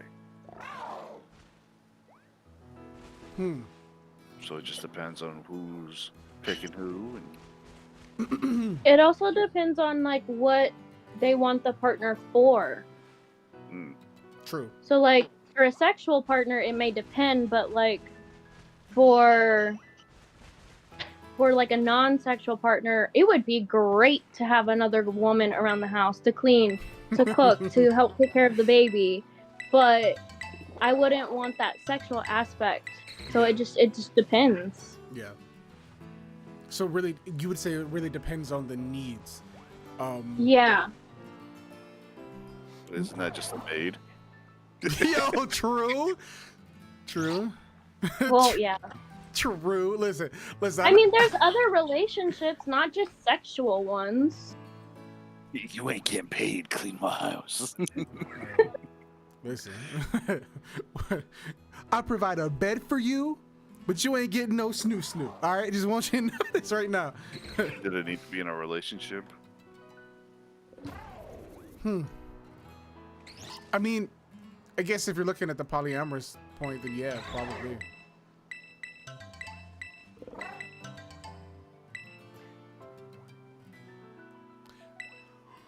Dang, Com's asking a personal question. You don't have to answer this one, but I'll say it because Com was asking you, Mama Fro. He said, could you trust another woman in the house to not make advancements on Big Daddy Fro? No.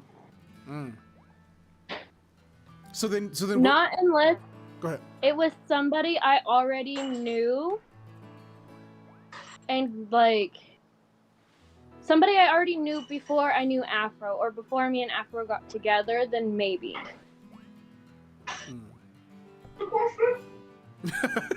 Yes, we're talking about poly. Yeah, the difference between poly and single relationships. So like if it was my best friend who everyone thought we were dating anyway, then yes, I would trust her with Afro in the house. But if it was someone else, no. Okay. So then I guess traveling down that thought, you said trust. So do you think there takes a lot of trust to have a healthy polyamorous relationship? Absolutely. Do you think it would be more than a single partner relationship? I'm not sure because that's a hard question. I know. But we're just traveling thoughts because we want to explore it a little bit to get a feel for what people may or may not be okay with, and what are these different aspects, right? Because I feel like you have to be honest with everyone about everything. But yeah, not just confide in one person about something and then the other about another thing, and then only doing some stuff with one person and not the other. Like you have to be very open and honest about it, and some single relationships are not like that. So you would say some single relationships don't even have that either, right? Yeah. So you think it would be much more difficult in a polyamorous relationship because there's now not just one but two people you have to do that with. Yes. I would actually be interested in seeing if anybody's done a study on polyamorous relationships and like the tendency of like divorce and cheating and stuff like that, to see what the difference in statistics are. You know what I mean? Like it would be interesting to see if you, statistically speaking, you'd be better in a single partner relationship because statistically you'll get cheated on less because of XYZ, or if polyamorous relationships, there's statistically less chances of you being cheated on. But then I guess you gotta. I don't know. I know my friend who's in multiple poly said it was always felt like it was a revolving door, because you may have one partner stay and the other one go, but someone could always fill that spot. I feel like that would be very complicated. Yeah. Like I don't know how well any person could constantly handle lovers or people you would consider in relationships coming and going often, right? I don't think that's emotionally healthy, but that's just my personal thought. I mean, what do y'all think? Do y'all think that that's healthy? No. There's a reason why they don't talk to me much.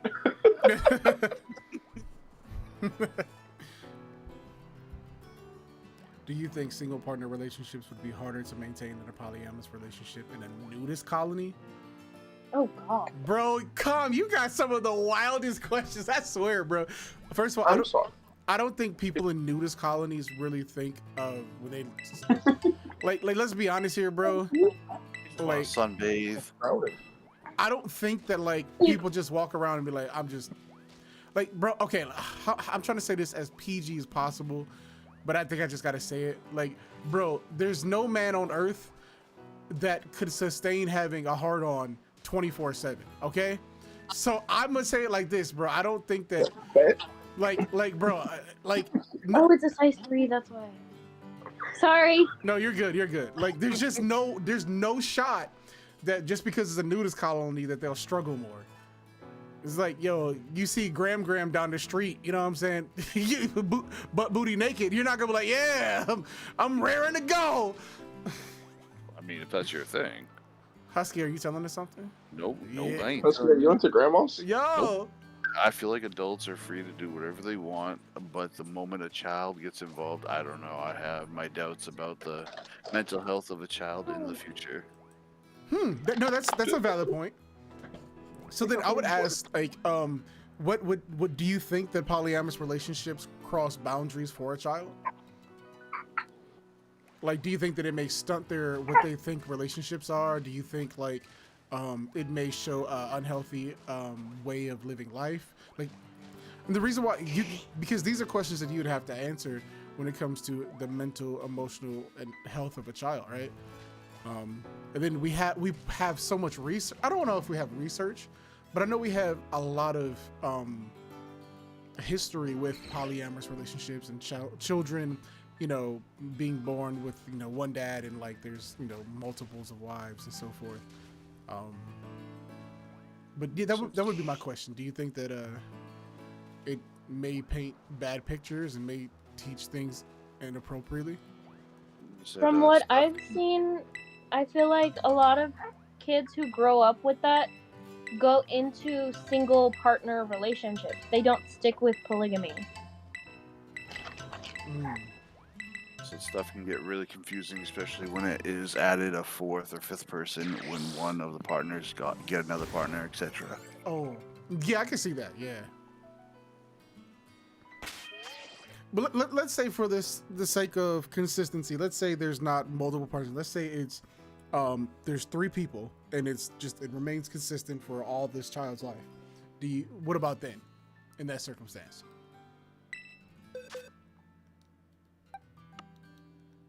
So it'd be Daddy Husky, Mama something, and Daddy something else?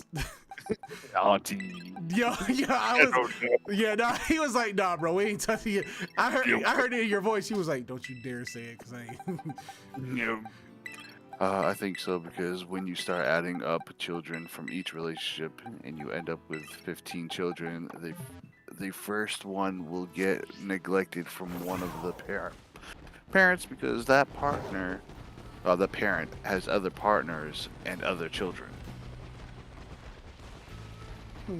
So what you're saying is you basically don't believe that if there's a polyamorous relationship consistently, and then like there's kids from, let's say there's 2 women and 1 guy, then the kids won't grow up as siblings, and so that'll cause emotional stress because maybe their siblings get more attention from their biological parent that isn't your biological parent. Am I understanding what you're saying correctly? Or what if one of the partners in the group didn't want children to begin with, and now a child is involved, and they're not showing them no affection or anything? That's a good question. What do y'all think? Do y'all think that would be unhealthy for a child? Yes. I wasn't listening. Oh, you're good. I mean, my situation wasn't polygamy. Mine ended up with divorce, but I still understand where the question. So, I have an older sister who's 8 years older than me, and she lived with my dad, and I was with my mom and my stepdad. I never really saw my sister, so we kind of hated each other growing up because I always got more attention than she did from my mom and stepdad than my dad.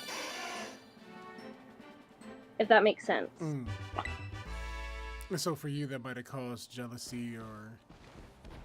Yeah. I was always favored over her because I had the 2 parents, whereas she had just the 1. Okay. Let's see, they wrote, I personally don't believe they will all get the same attention and love, and they will feel neglected at some point. I can see that being a possibility for sure. Would you say that it's the other person's, like the third person's responsibility to be a parent in that situation? If they want to stay in the group, then I believe so. If they don't want to, then they should probably leave. Because like, okay, so like looking at it from that perspective, okay, if I didn't have the child, let's say I didn't want to have children, right? I'm in a polyamorous relationship. Let's say, no, not me, because let's say, there's 2 girls in a relationship. One of them's like, I don't want to have kids, but I know my partner, Stacy, she wants to have kids. But do you think that she should have responsibility in being that same kind of parent, even though she never really wanted to be a parent? Do you think that that's fair? I'm just curious. That's not fair to force somebody to be a parent that they didn't want to be a parent. Right. Because then they could resent their partner and sometimes lash out at the child because of it. I don't want Speaking you from anyway. experience.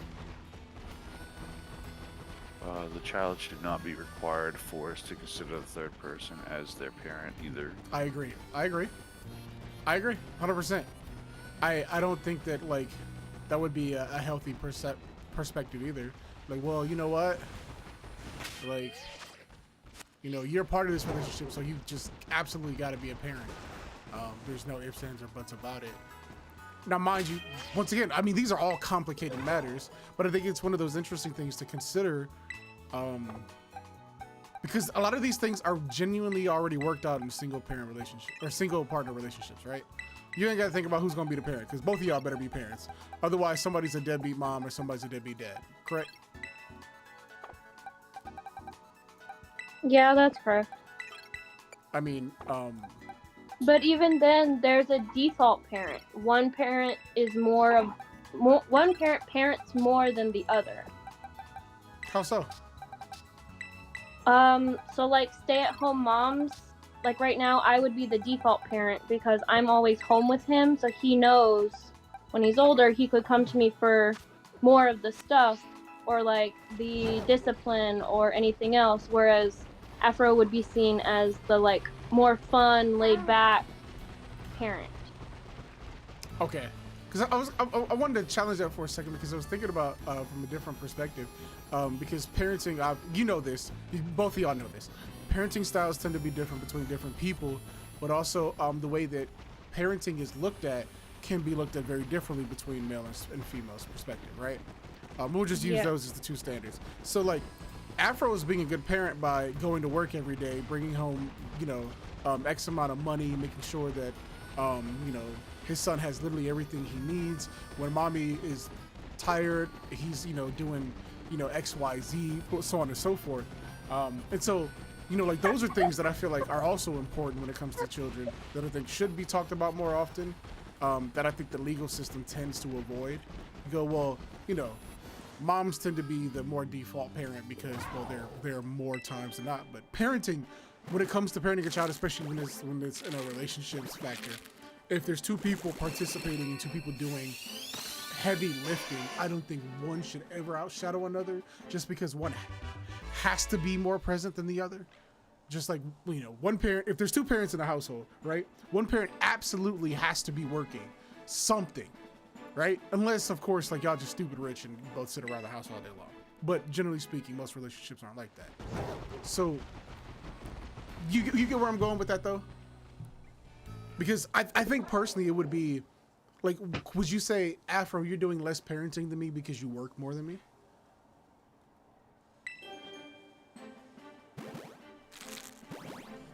That would be the question that I would ask you.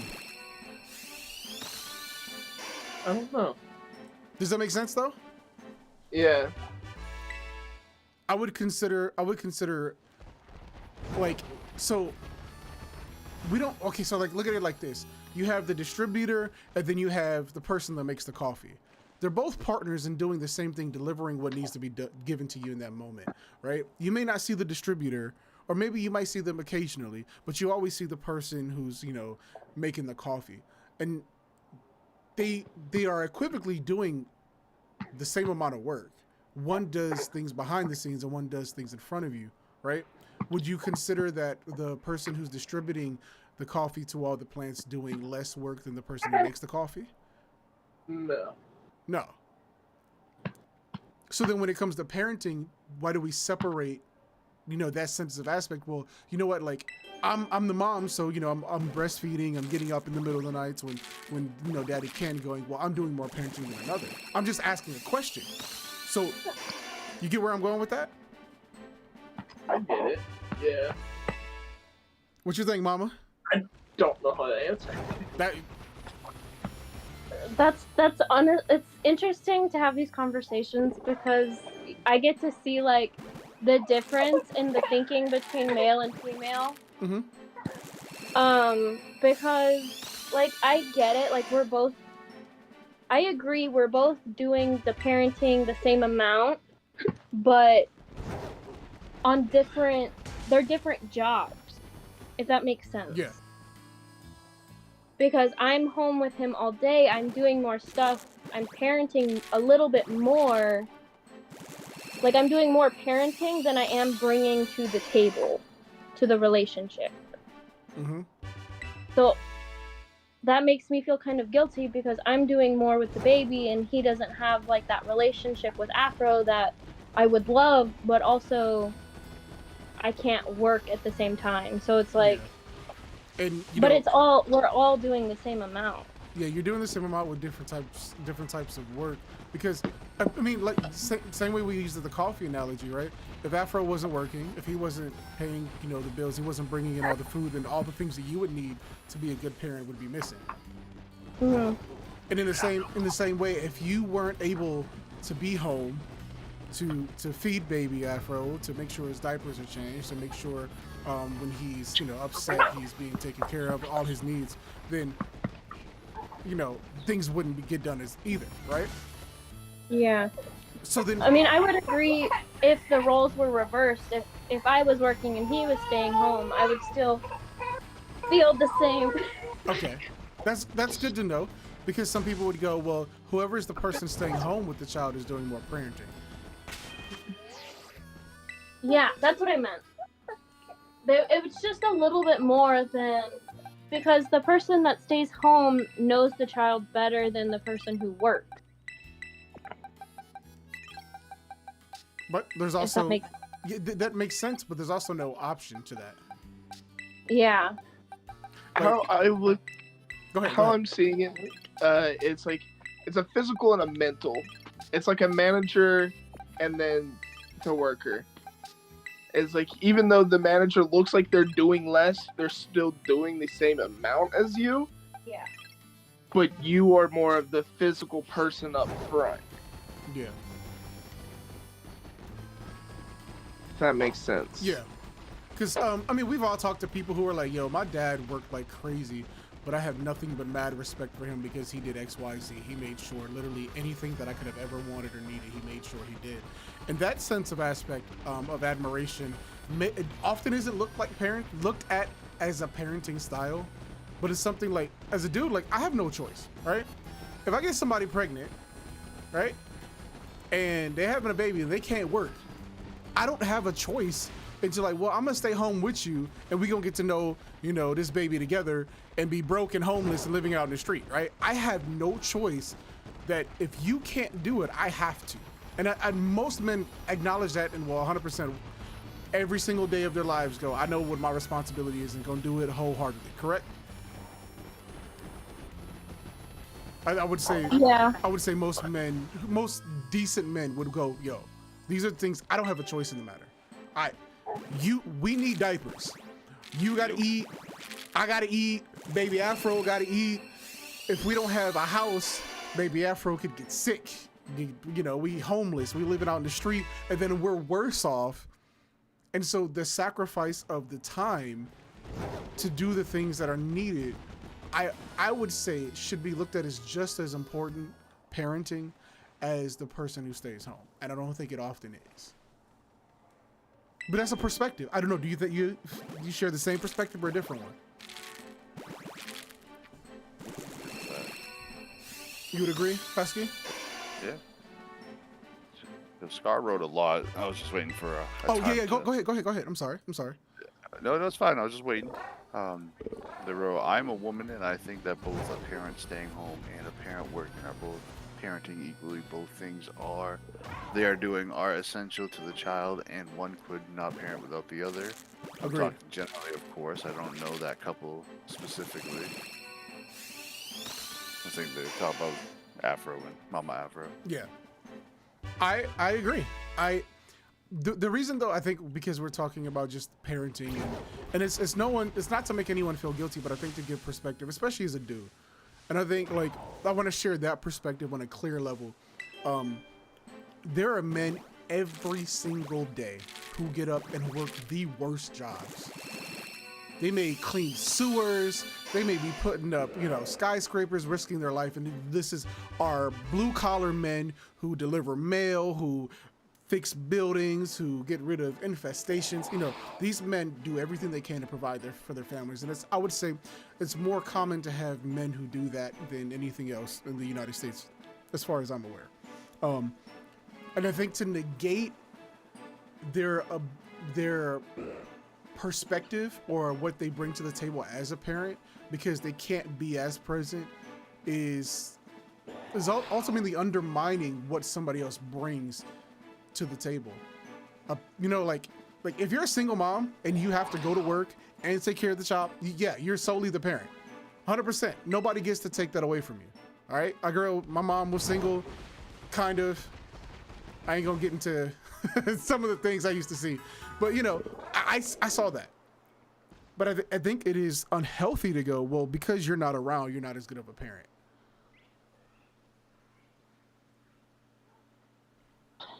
It also depends on like what happens when the partner or the other person comes home from work. Do they do absolutely anything around the house with the kids, or do they just sit around like, well, I already worked my job, I'm done for today? I can see what you mean. And so my question is, let's say they weren't optimal in that position. Would you say they are doing less parenting than the other?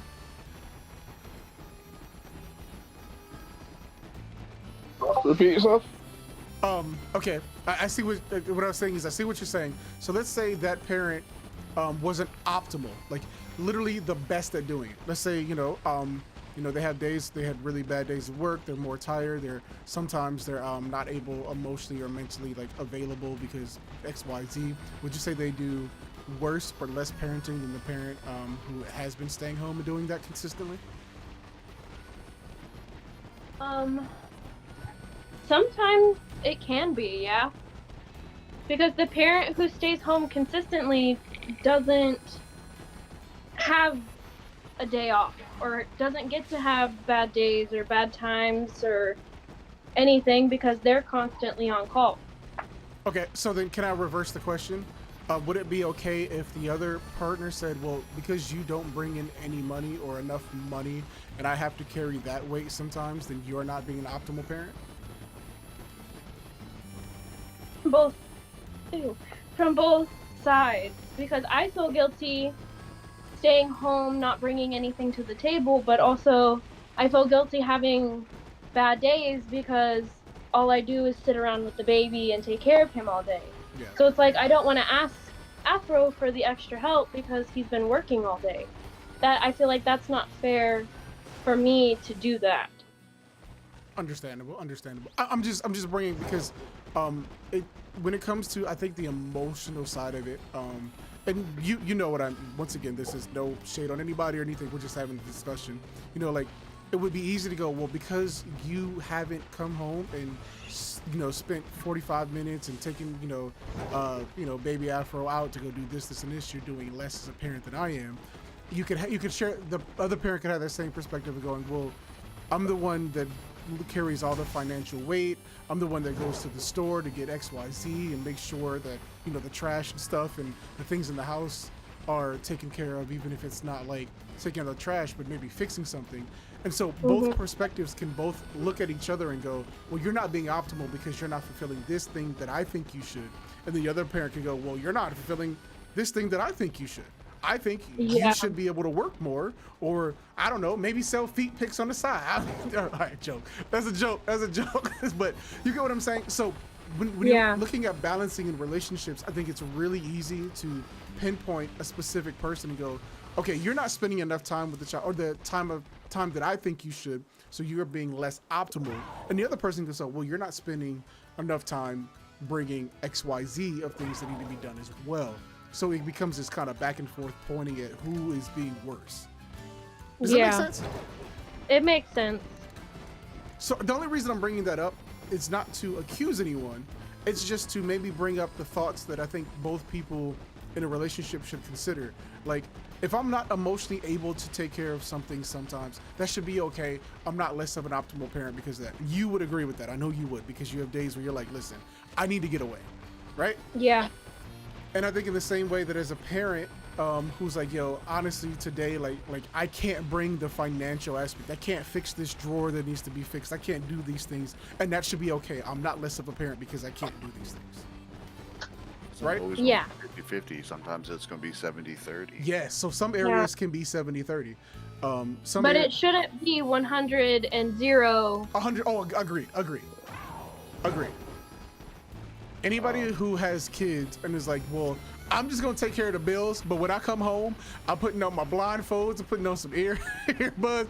I ain't looking at the kids, I ain't talking to the kids, I don't want to hear their voices. You know what I'm saying? Like, that's, yeah, obvious. Yeah. And I feel like men get overshadowed in these situations because they are not breastfeeding, or they didn't birth the baby, or they can't stay home as long during paternity leave. Oh, oops, some more just came up. But of course, they should help at home. Whoever stays at home is, quote, working, taking care of the baby all day. They also need help with chores, and working parents should definitely spend time with the child. I feel like it is fairer if both parents work when they can after the baby is old enough, so they both contribute.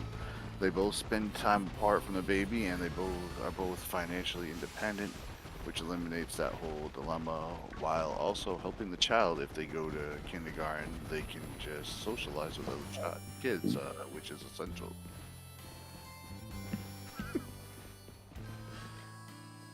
Yeah, okay, so I think I'm mostly in agreement with you. I would just challenge some of those things, just as a thought process. And I want to reread it so I'll make sure that I'm quoting you correctly. So I feel like it's fair for both parents to work, which isn't always possible. Sometimes, and I'm not a woman, but I've heard stories, you know, like there's postpartum depression. There's situations health-wise that makes it, you know, pretty difficult to work after parenting. And I think statistically, isn't it the majority of women say that they would prefer not to have to work after having a child, right? I think that's pretty common. Yep. Okay. Yep. So even I think that is an ideal situation, and the only reason I'm pushing back on that because I do think that's ideal that a parent that, like, let's say, you know, like mom's like, you know what, I just had the baby, but I'm still fit as a fiddle. I can still work and still balance out having time with my baby, right? I think that's an ideal situation, but I think the majority of people or women in general would go, I'd rather not have to work, right? Yeah. Yeah, I agree with that. Girl I'm talking to, she popped out 5, one passed away, RIP, and she's like, I don't want to stay home, I want to work. It also depends on the mother too. Yeah. Because I was working before baby Afro, and I thought, oh, I would just go back to work. But after, I'm like, there is no way I could trust anybody with him. Right. But that's also postpartum anxiety and depression. But that's the point. Those are some of the things that you guys deal with. And I, you know, once again, it's a respect thing. Like, okay, you know what? Like, I have to respect the fact that, like, there's a lot of things that happen to your body in the process, and it's unfair for me to put expectations on you if there are situations you realize you just can't do. It's really, it's really hard to do that, and I think that is something that commonly happens in relationships, or when it comes to children, unexpectedly, right? Yeah, and it also kind of depends on how the baby was born too. Like, I had a C-section, so my men do get abdominal, paternity leave. all 7 layers of my skin and organs were cut. So there are things that I still can't do 4 months postpartum that I could do before having baby Afro. Yeah. Whereas somebody who had a normal birth could kind of bounce back a little bit quicker than me. And I would say, listen, I am all for I'm all for relationships finding balances in ways that may seem imbalanced, right? If like Okay, so actually there's someone that I know personally, and their relationship is it's different than the typical. Her husband is very much more more feminine than masculine, in a sense of like the way that their relationship operates, and she's more masculine than feminine. So when it comes to like things being fixed in the house, things like that, she actually does herself. So like she takes care of her cattle and so forth. So she's more of a rough and tumble kind of lady, right? And I think that having both of those aspects are regardless of who's doing it, are healthy, but we also have to like not limit what would be considered healthy parenting in that situation. Like, if you get what I'm trying to say? Do you get what I'm trying to say? I hope I'm trying to communicate that as best as possible.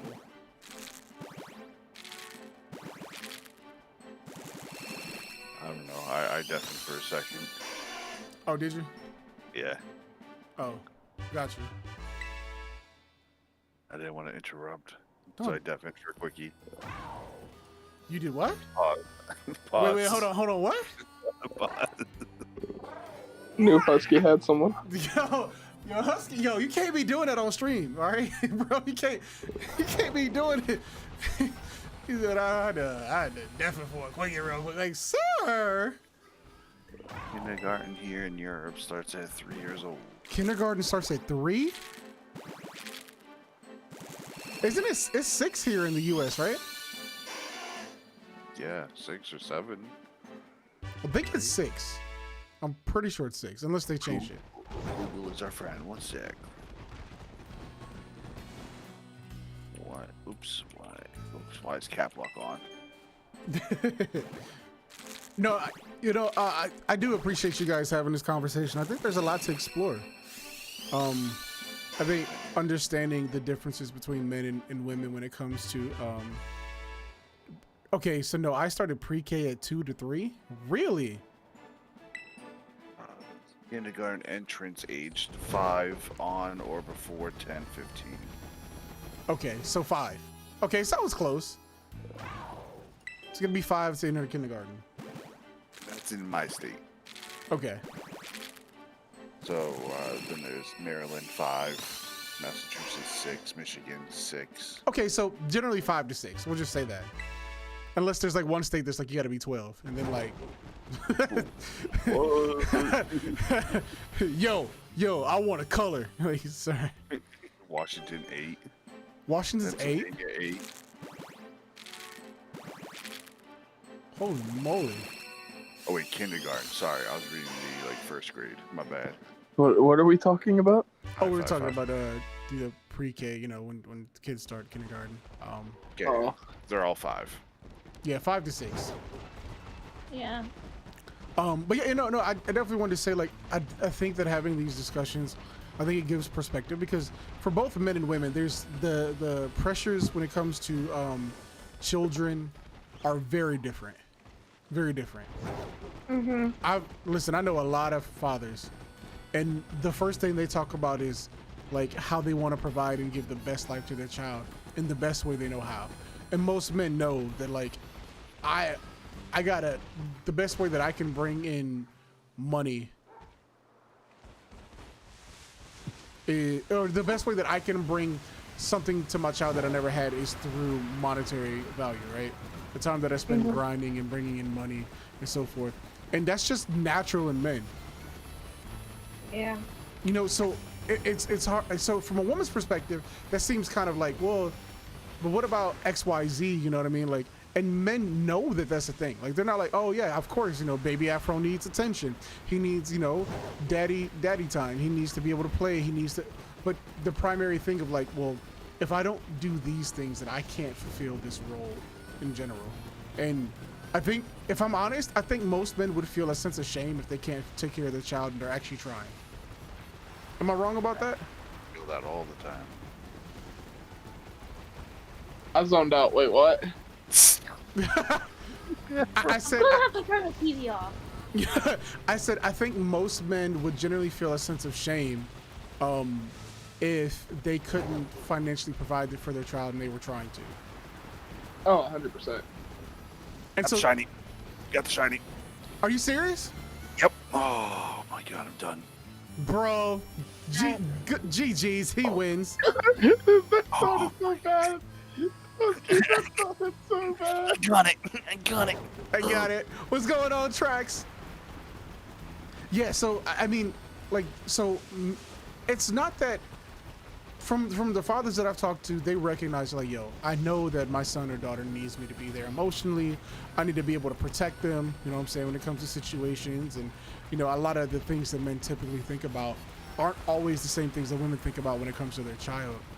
And I think that that's one of those things that it's really good to have those conversations. So you recognize like, yo, I realize that men look at it and go, this is so important that I have to dedicate my time to doing, because otherwise this stuff can't happen this way. And the same thing for women and men. You know, a lot of men will throw themselves into working, right? And emotionally forget to be there for the child. Because, you know, in the same way that like a mother may throw herself emotionally into taking care of a child, but then absolutely don't provide anything financially. And that should be, I think that should be something to consider when dealing with some of these things, right? Yeah, me and Afro talked a lot, even before I got pregnant, about this stuff. But especially while I was pregnant and before he was here, even now we still talk about it. It's very important to be very open about it. Yeah. So okay, we're backtracking to 3-year-old. At that age, children need to socialize. Either the parents like it or not. I know people who didn't want their kids to go to preschool, kindergarten, and now the kids are just unbearable. They don't know how to share, how to communicate their feelings with others, how to behave around other children around the same age. Then we got a mosh pit, which sadly didn't go off, from Mama Afro. Crab. Man. And then, Yeah. I know sorry. Go ahead, continue. I know I will want to stay home with my children as long as I can, but I could never be financially dependent for years on end, both for my safety and my child's safety. I don't know, but that's just a personal thing. I don't judge whoever chooses otherwise. Yeah. Congrats on the shiny, by the way. Me and my partner, we're talking about these things now. It is definitely important. It definitely is. I think that's cool. The reason why I don't know, we just kind of went on a journey, and I know like there's a lot to be said, but I think that's really good for those who are in relationships, to actually begin to like really discuss, what these things look like for different people. Because I know, like, as a dude, man, the men are listen. Let's be 100. Men are shamed if they can't provide. They're considered what? Deadbeats all day long. So what is our pressures gonna be? Going out and getting that money. So if it seems like men typically don't have much emotional investment, it's because there's this drivenness of like, I'm gonna be shamed if I'm a dad and my kid ain't got shoes to go to school. Like, I don't think a single dude out there would be like, nah, that's not true. Like every father out there would feel absolutely ashamed to go, yo, I'm sorry, son, you gotta wear last year's shoes that don't fit. That's gonna hurt your toes because I can't afford to get you, And so there's that like recognition that like that pressure as a man, like I gotta provide, is very much there. Like, you're not considered a man if you don't provide. And you can look at that legal system. Come on now, right? Yeah.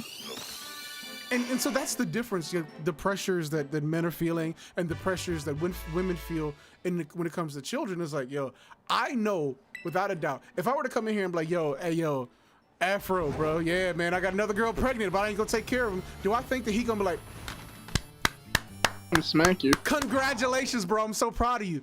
Dudes will shame other dudes. I don't know if y'all know this. If you out here having a bunch of kids, ain't taking care of them. Dudes will do that, 100%. If Husky was like, yo, I got kids, but I ain't seen them since they was 2, I'd be like, what is your problem, bro? Right? That's a long time. There's a lot, right? So like for me as a guy, I recognize like my pressures that come from other men specifically, and even your partner will even if they don't mean to, will pressure you like, yo, we need to buy XYZ, like, so you might have to work some overtime. You might have to, you know, do XYZ because we're really struggling. Like, we got to get the mortgage payments out. And men are methodical when it comes to this stuff. Most dudes will go, I know I got to pay X, I got to pay this, I got to get this fixed. Dang, when did I get an oil change? I got to go do that after work. And so we kind of like box these different things we need to get done. And like, that's a lot of pressure sometimes. Bro, I'm sitting in my head, I can tell you right now, I think most dudes probably have 5 or 6 things that they know they need to do and are trying to figure out when to do it. Somebody tell me I'm wrong. My brain just hurt because I was thinking of everything. See? Tell me I'm wrong. It's so true. Dudes will be like, yo, there's so many things I need to get done. And we try to prioritize those things. But that's just the way that we operate. Like, you may go, like... I mean, that's the way I operate too. True, yeah. So, actually, I seen somebody mention this. No, it was, somebody was reacting to somebody's TikTok. And this woman, she was shaming her husband. She was like, I need help with the dishes, but he went out and mowed the lawn. When I asked him, she said, like, I said I needed help around the house, and he went and mowed the lawn. But what I wanted him to do was do the dishes.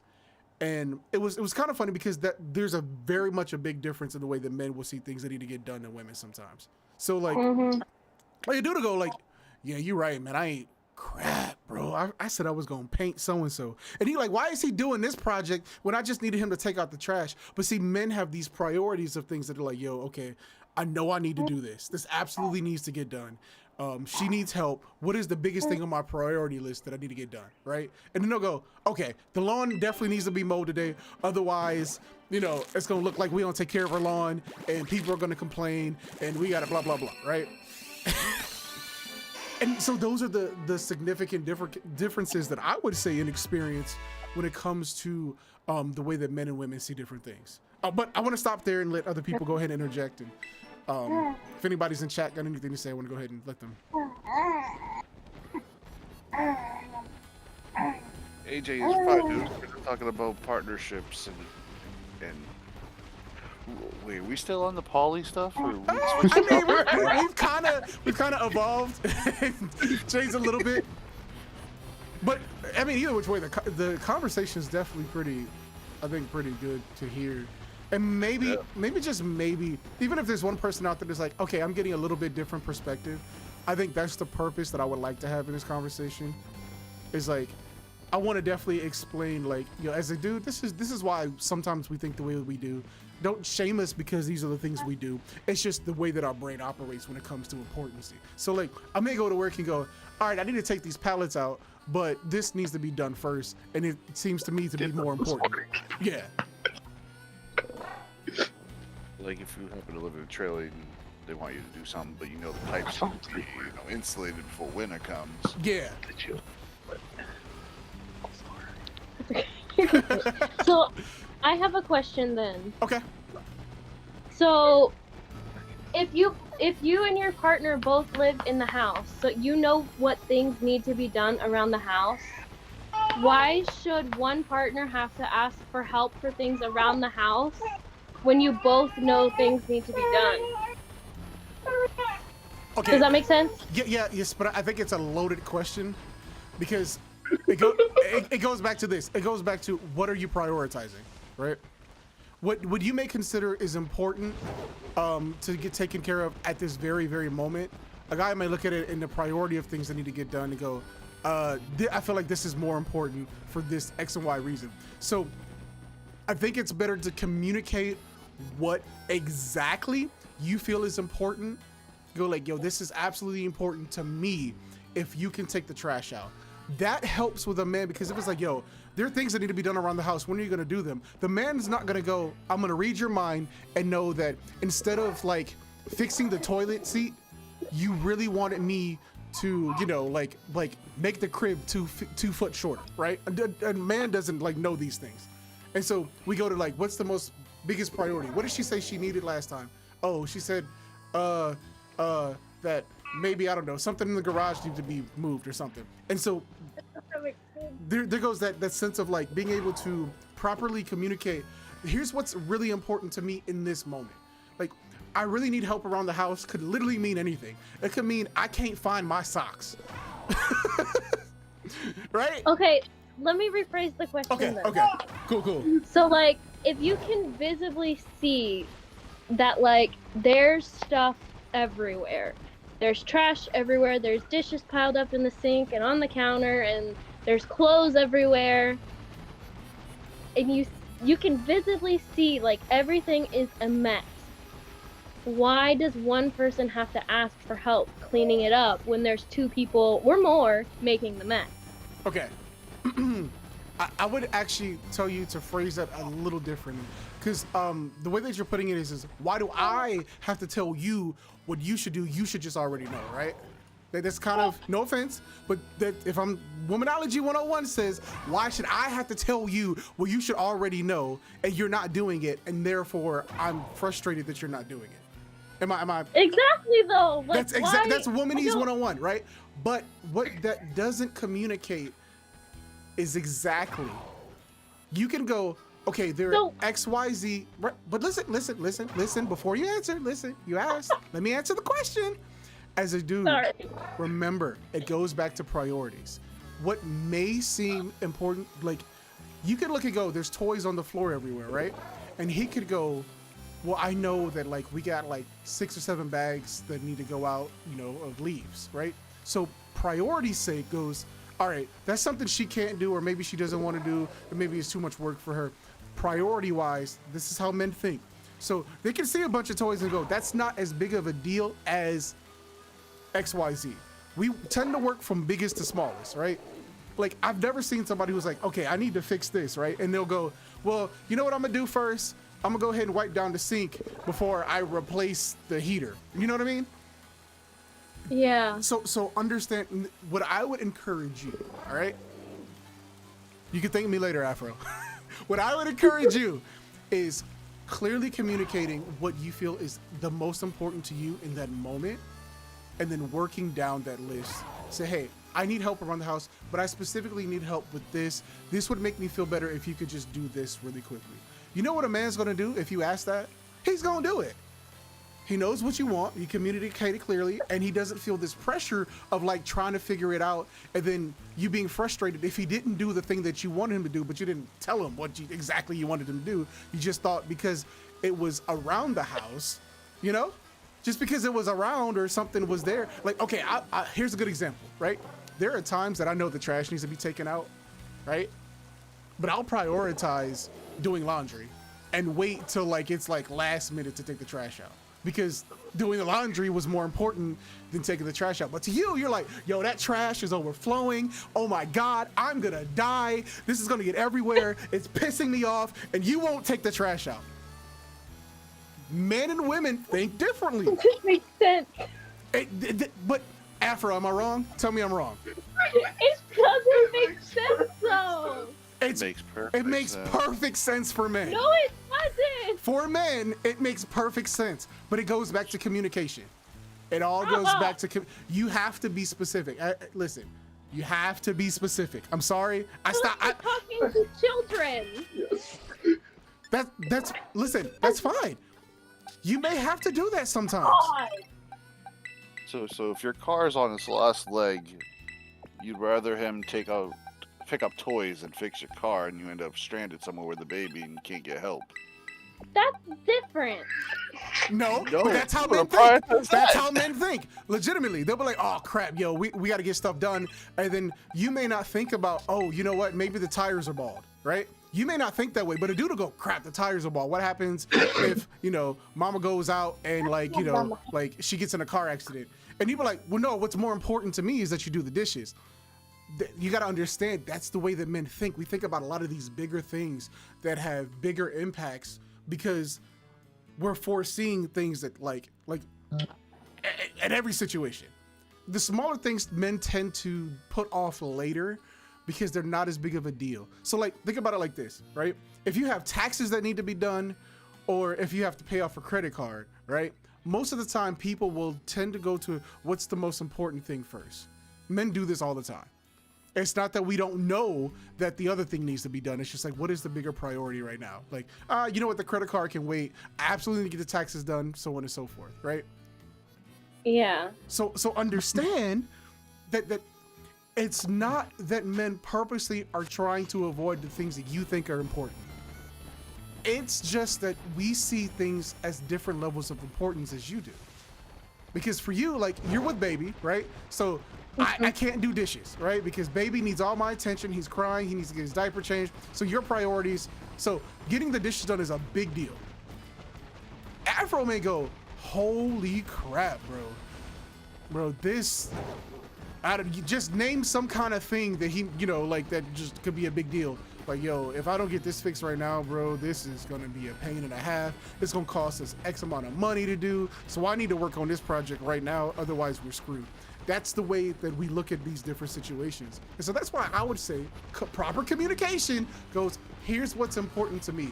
And a dude will tell you, like, if you're like, hey, what things do you think need to be done around the house? Go ahead and ask him. He'll tell you big things.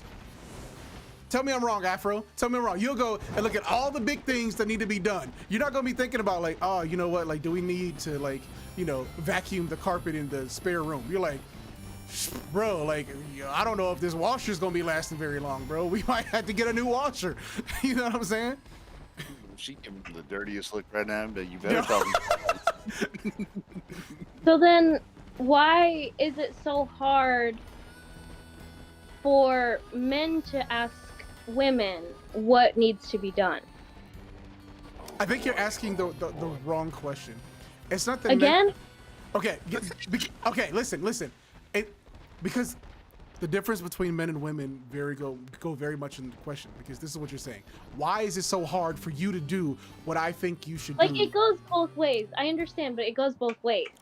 Remember, I'm giving you, listen, I'm giving you manology 101. So understand from a man, so take this in as a man's perspective of when they hear a question like, well, why don't you do this? It sounds like, well, why aren't you doing what I think you should do? But I don't know.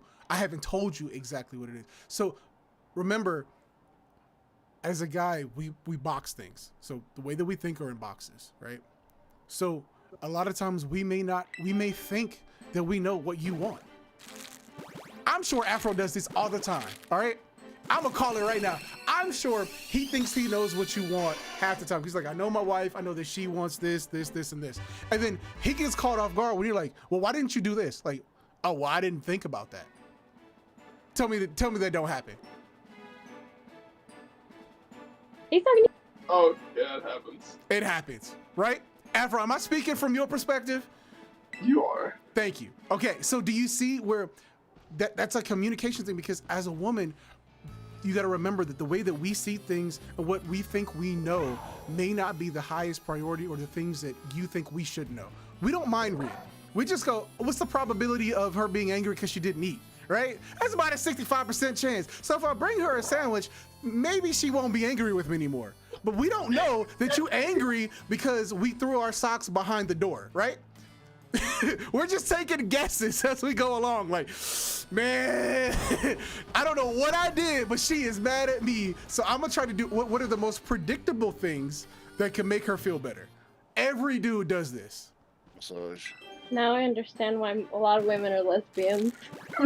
Wow, yo, of all of that, that's what you got out of this, bro. No, like, I understand. It's frustrating from my perspective.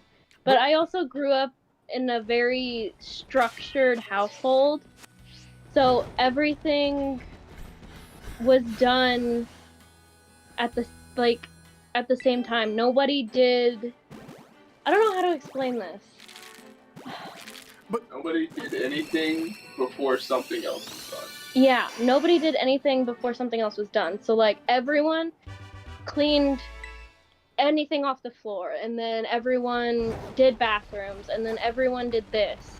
So it's hard to understand that perspective. Because your lived experience is XYZ, right? Which makes sense. Yeah. But you also have to consider that just because that's your lived experience doesn't mean that everybody has lived that experience. And yeah, I'm sorry to say this, I'm not being harsh, but I got to be real in that sense, because you're putting this perspective on someone else to go, hey, I'm used to this, so you have to act this way. Otherwise, I'm frustrated with you. But as a man, can I tell you the honest truth? It's frustrating when you don't know why your woman's pissed off at you. I understand that. Like when we don't know. Okay, so like I'm gonna speak for the majority of men. Every man who's trying to maintain a good relationship always finds ways to make sure that his woman's less pissed with him. All right, we may not say it like that, but you know, it's like, yo, anytime that it seems like it's getting crazy, we like, yo, how can I get her to not be pissed at me? All right, like it's not like I don't even want her to necessarily be happy with me. Just as long as she ain't pissed at me, I'm okay. Right? That's just a reality. And so because of that, we look at things from that perspective. Like, okay, these are the things that I think, or maybe I've understood and learned that make her not as pissed at me. So I'm going to do these things. And when there's that communication that isn't there, that you're still pissed at me, then I'm more frustrated going, I don't know what else to do then. Like, I'm doing all the things that worked before. They're not working now, and you're not communicating with me why you're pissed at me. It's not exactly, it's like, well, you're just not helping around the house. That's like saying, well, you're just not doing your job. What part of my job am I not doing? You're just not doing it. That, for a guy, that is the most frustrating thing to go, I don't know exactly what you're talking about. Come show me. Like, if I'm at work and my boss comes to me and says, hey, you're not doing your job properly. Well, what part of my job am I not doing? Every man will ask that question. You know, want to know why? Because they don't know. And if he was just like, well, you're just not doing your job, I will get more pissed if you say that to me. Because I'm like, no, hold on. No, we're not going to end this conversation with you telling me I'm not doing my job. Show me what I'm not doing right. I can't fix what I don't know. And I get frustrated when there's something that I'm expected to do, but I don't know I should do it. Every man knows that frustration. Okay? Am I wrong, guys? Nope. You're not wrong. So I wanted to break that down from that perspective. So you go, okay, something that even if you're frustrated that you can consciously do, and I would say the same for Afro, is I need you, instead of feeling emotional, is to tell me exactly what it is that makes you feel this way, and then we can handle it. Because I can't mind read you. You want me to, but I can't. And as a guy, we should get more comfortable with going, what is it exactly to the T that has pissed you off, and I can fix it. Don't expect me to mind read you. I will do my best to not do the things that I think you want and ask you, but you have to do the best at what you can do to tell me exactly what you want. If you say, I need to take out the trash, I guarantee you Afro is my witness, he will go take out the trash. It's no big deal. He knows what you want. It's easy. Right? It's like if he went to a party, right? And everybody's like, I want pizza. And you're like, well, what kind? And nobody tells you. Like, well, what the am I ordering? What do you want? Well, you should just know. No, hold on. I'm gonna punch you in your neck. Like, Yeah, just a cheese. exactly. So for men, and this is the communication aspect, is I want to know what has pissed you off, and I want to know how to fix it, because then I can fix it. It's fantasy land to expect me to know that. And it's also fantasy land for a man to think that he always knows what his woman wants. Right? Sometimes she's angry because she's on her period. Sometimes she's angry because she made an advancement toward you last night and you just went to sleep. You don't know. It could be anything. So without communication, we're just guessing. We're just like, it's like if you got a bunch of dudes that got a bunch of dice, they just throwing out the dice, like, maybe. Snake eyes? Could be. You know? Let's see. All right, go ahead. Husky, you got people who are chatting. I want to. Okay, this is way back. I'm so sorry. Men are not children. We can rationalize things. I see where she's coming from, though. LOL. Yeah, see, she's mentioning how she grew up. I think it comes to that, honestly. It depends on your experience. And then AJ was like, this is turning into the type of conversation that I'd be having with my friends, like the type I could start a podcast with. Let's go. I don't think, and then back to Scar, I don't think all women do that, though, just not straightforward, telling why they are mad. Most of the women I know just would just tell it. And women need men to not just be rational. It goes both ways. It is also fantasy land to think women need to tell guys everything. They need to be able to think some stuff by themselves. Okay, so I'm gonna respond to this, and I'm gonna respond, I think, in a male perspective. I would say two things. The same way that you would say, I think men need to not be as rational. Would you use that same kind of language to a woman and say, well, you need to stop being as emotional? The only reason I'm asking that is because it's really hard to do something that your whole life you've been. Men, it's hard for men to think emotionally because we're not driven emotionally. We're not driven. We didn't grow up learning emotionally. Like a lot of the things that we do have been rational. You look at children, like little boys grow up doing, video games, building simple things that have different sets of structures, and little girls tend to grow. And we're just using just the binary, the two. Women tend to grow up as little girls, dolls and relationships and conversations. And I do agree that it goes both ways, but it's really hard to say, well, as a man, you should just stop being as logical. It's like saying, hey, like a zebra used to stop acting like a zebra. You said it. You said that though. That's why I said it. Said what? It is only fantasy land to think women need to tell guys everything. Yeah, no, it is. It is when it comes to that aspect. True. But then I don't think that happens anymore. That women are emotional. That's what he said. Oh, that women are emotional.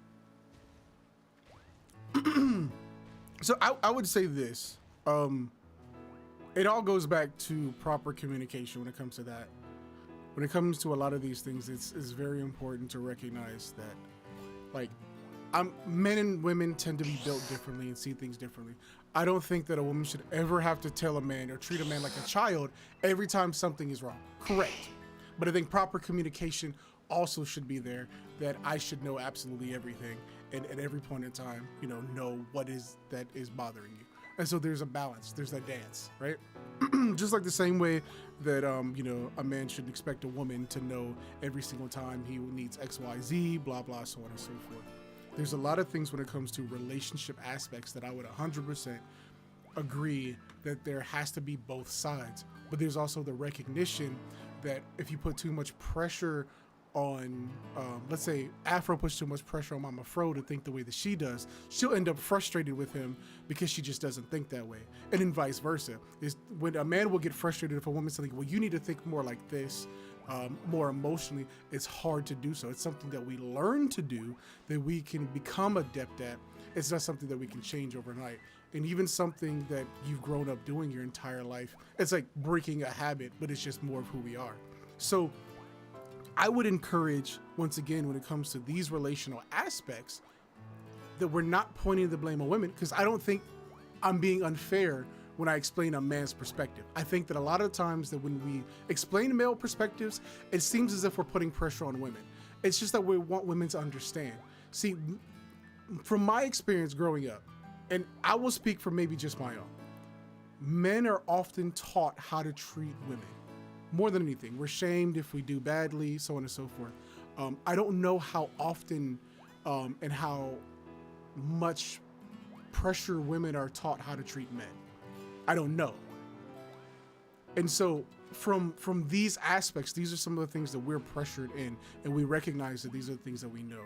And so when a man is explaining these things, it's not because he's putting a pressure on women to go, you have to think like us. It's just like, I just want you to understand that these are the things that I feel.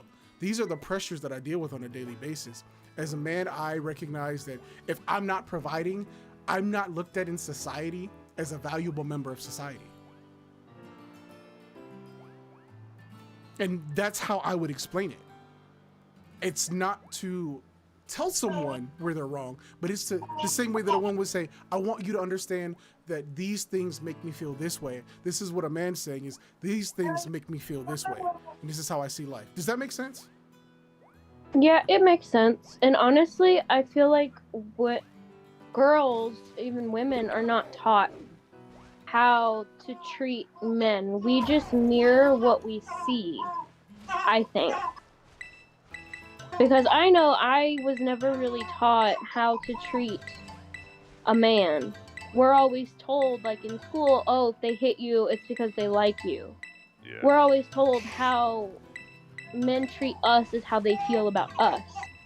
It's never like the other way around. Yeah, I'll share this and then I'll let somebody else speak. Because this is a real life story for me. Somebody who I consider a close friend.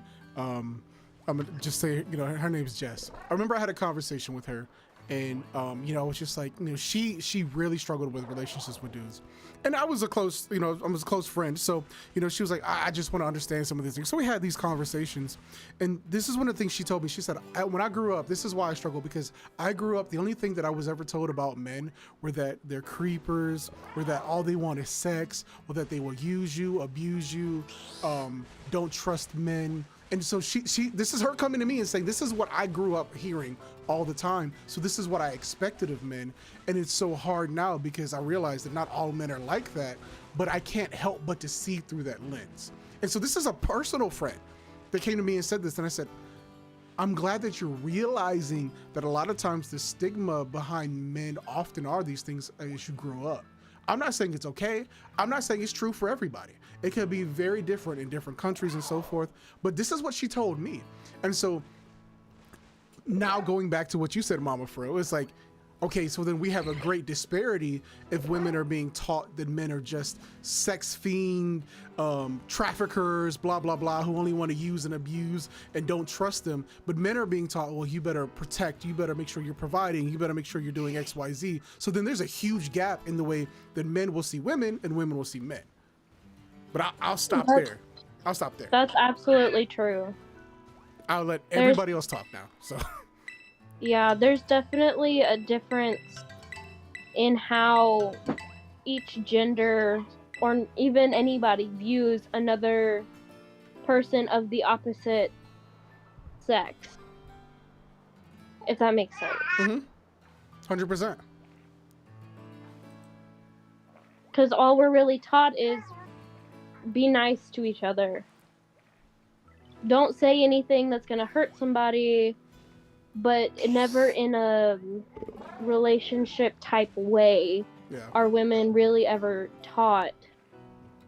Until now, with everything going on, the different generations, like mine and Afro's generation now, we are definitely teaching our our children what's okay and what's not okay, because we know now. Yeah. But like the older generations didn't. Yeah. All right, Husky, you want to go ahead and chime in real quick, and I would love to hear. Cause I'm sure there's a lot going on.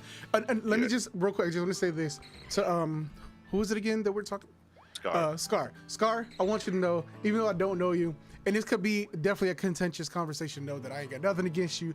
You're probably an amazing person, and I'm glad that you're willing to indulge in this conversation, because it's always good to be able to have the back and forth. So I hope that this is all in good faith, and we're on good terms. But there you go. Go ahead, Husky. Standards are not as straightforward anymore. I'm a woman. I grew up with video games and Legos, but also with Barbies and Polly Pockets. What are Polly Pockets? That's what I was trying to ask. But of course, in a relationship, each person chooses what they want to do, what role they want to play. Yeah, I understand that. I personally don't agree with that. At least here, where I'm from, we're equally taught how to treat each other. My mother, especially, she really told me, explained, and showed me how to treat a man. But then again, we're in completely different scenarios. Europe, America. Yeah. Of course, same. All in good faith, just exchanging thoughts. Oh, Polly Pockets might be a Europe thing only. I don't know. They're dolls. Okay. No, Polly Pockets are America too. They're big and they pop off, and then there's a smaller one inside and keep going down. Is that what that is? Polly Pockets are like mini Barbies, but they're rubber. What? Okay, Yeah. I don't think I've ever heard of them. So, all right. No. This was when I was a kid. Polly Pocket. They don't make them anymore. Rubber Barbies. Yeah. Basically, they're like very tiny rubber Barbies. Like the size of like an army man, maybe like a little bit bigger. But they're rubber little dolls. I'm not judging. Okay. Okay, Learning okay. something new. But yeah, Scar. What I'll respond to that in the I'm pretty sure in the UK and the US is very different, and I think that most people in the US will tell you this. And you just heard Mama Fro say the same thing. Like, the differences between the US and probably UK is that here in the US, I can tell you without a doubt, hearing from my mom, hearing from close women that are in my life, literally everyone, I would say almost every single woman that I've been in contact with, they were taught the very similar things, that men are nothing but dogs, men only want sex and so forth. And that's, I mean, like literally like landslide, like not even like I'm exaggerating, like landslide. If you were to ask women, I could probably go out right now. Literally, I would take my camera off, go out right now and ask probably 5 chicks, what were you taught growing up about men? And I guarantee you every single one of them will probably say the same thing, that men only want sex, they're dogs. Hardly anyone grew up hearing positive things about men. Matter of fact, I'll even get personal. My mom used to talk the worst about my father in front of me as a kid, even though he was never around. He was a piece of this. And so I grew up hearing that men weren't anything good from my mom. And obviously, like, I was like, grew up and was like, wow, my mom was crazy on a lot of aspects. But that's where, like, I would say there's probably cultural differences in the UK to the US. I mean, you just go look at TikTok or go look at any popular social media site. Come on now, every single person here will go, yo, men are talked down so badly in the US. It's kind of unreal. If you're a white man right now, I remember when being a black dude was bad. Yo, being a white dude now in the US, bro, you are the lowest of the low. No joke. I am so sorry. But I digress. I quit. Let me just hang up my everything. Let me hang up my. Did you get your Charizard yet? Shut up. No. But the game did crash on me, so I'm just gonna call it because of the crash. Oh, come on. I mean, dude, I did literally lose like 40 something Pokemon there. Come on, it's okay. You shut your face hole. But no. Like,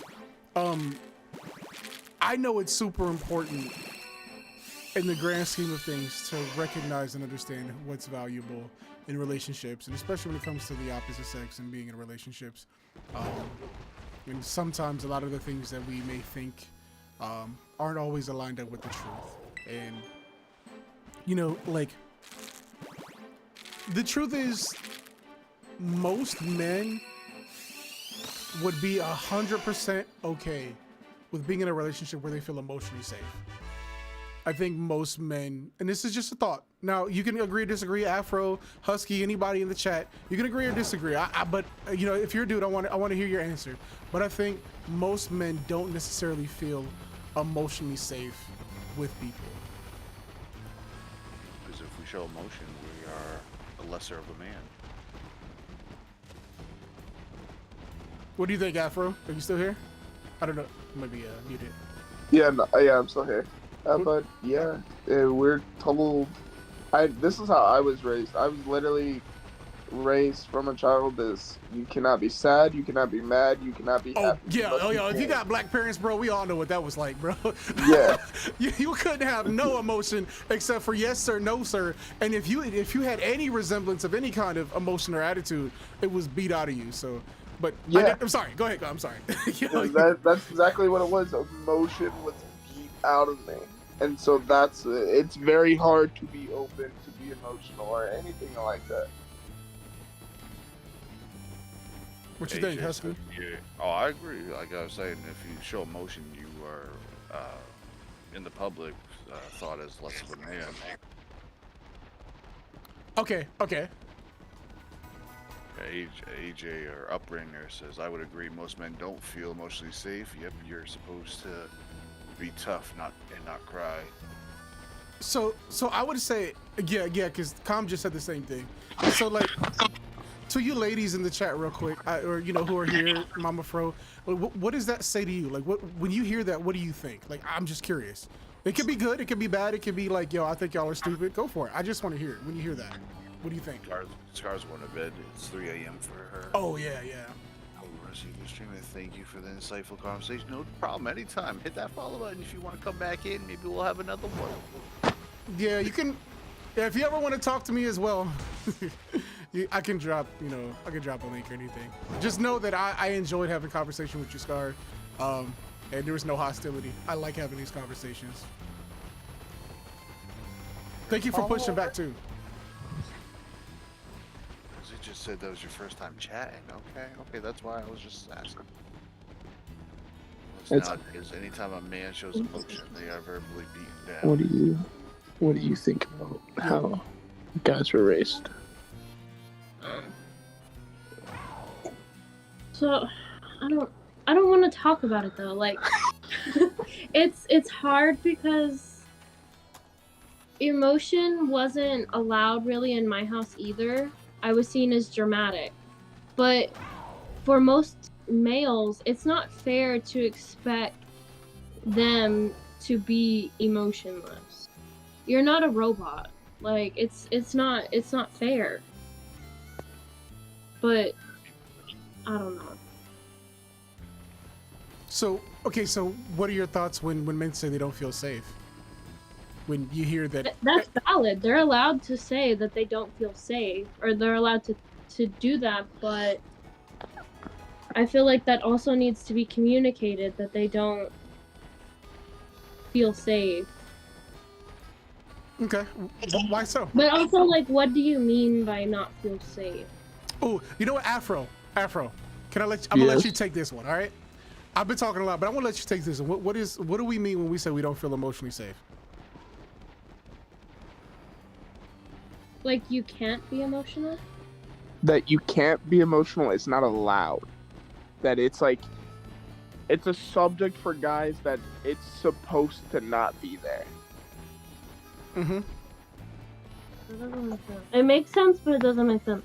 So like, why would you want anybody to do that? That's how we're raised. That's how we were told, and what we're supposed to be seen as. Also in You're life, supposed to yeah, life as get well. the money and not have any emotion. So, somebody did a TikTok, and I remember I watched it, and it was a dude. He was like, "So I just told my wife that I felt XYZ, and then I spent the next hour consoling my wife about how she felt because of how I felt." And I was reading the comments, and all the married dudes were like, "Bro, somebody finally is saying what I have been experiencing my entire life," and I hope that makes sense. What tends to happen in relationships, not always, but what tends to happen is when a man feels something contrary. And I've been to there was actually a church I went to a while ago, right? And I remember thinking this was crazy. This woman was on stage, she was talking about all these things God did for her, blah, blah, blah, right? And then she was like, "My husband tells me he was feeling depressed." And I was like, "You got no right to feel depressed. And I don't know how you could feel this way." And I was upset that he felt depressed. And I remember sitting there and listening and go like, yo, that's exactly what men feel. That pressure that they don't have the right to feel contrary to how you think we should feel. And it's, okay, go ahead, Afro, continue. I'm sorry. I didn't mean to interrupt. I'm just agreeing with you. That you say it a lot better than I ever could. Like, I understand that's how y'all feel, and it's very valid, but it's like, in my mind, being raised that way doesn't make sense. And I know it's common, I just can't grasp raising baby Afro to be that way. Like, that to me just blows my mind. You wanna know why you can't grasp that? Because ever since you were a child, ever since you were a baby, your emotions were always tended to. Men's emotions are never attended to. No, in comparison to women, for men, there's statistics behind this, 100%. In comparison to from women to men, men's emotions are not ever justified. Well, I don't want to say not ever. 95% of the time, men's emotions are not justified or consoled when it comes to parenting. They're often told to toughen up. They're often told that their emotions are not necessarily valid. And so it's just it's common because we don't like. Okay, let me put it this way. If a man and a woman would have, okay, no, if a lady was crying in the parking lot, chances are, do you think that somebody would approach them to make sure their emotions are okay, right? To make sure they're all right, right? I would say 100% of the time, if we did a social experiment and there was a woman outside crying, somebody would approach them, right? I would say maybe 1 in 10, if a dude was outside crying on a bench, maybe 1 in 10 would go and see if he's okay. 1 in 10 times, maybe. That is the difference between the way that men are seen emotionally and women are seen emotionally. Societally speaking, men's emotions are not valid, and a lot of the times, when we do have, well, That's a great question. we want to know too. We would like to, we want answers. Like, I understand everything you're saying, and like my question I'm asking is like, but why? We want to know too. We have no clue. We don't know. We want to know too. Like, we on the same boat now. Listen, why? I don't know. You tell me. We want to know. Why is it that, like, you know, like, I can't feel sad? You know, why is it that, you know, if I feel depression, it's, you know, it's looked down upon, and I'm stupid and my emotions aren't valid. And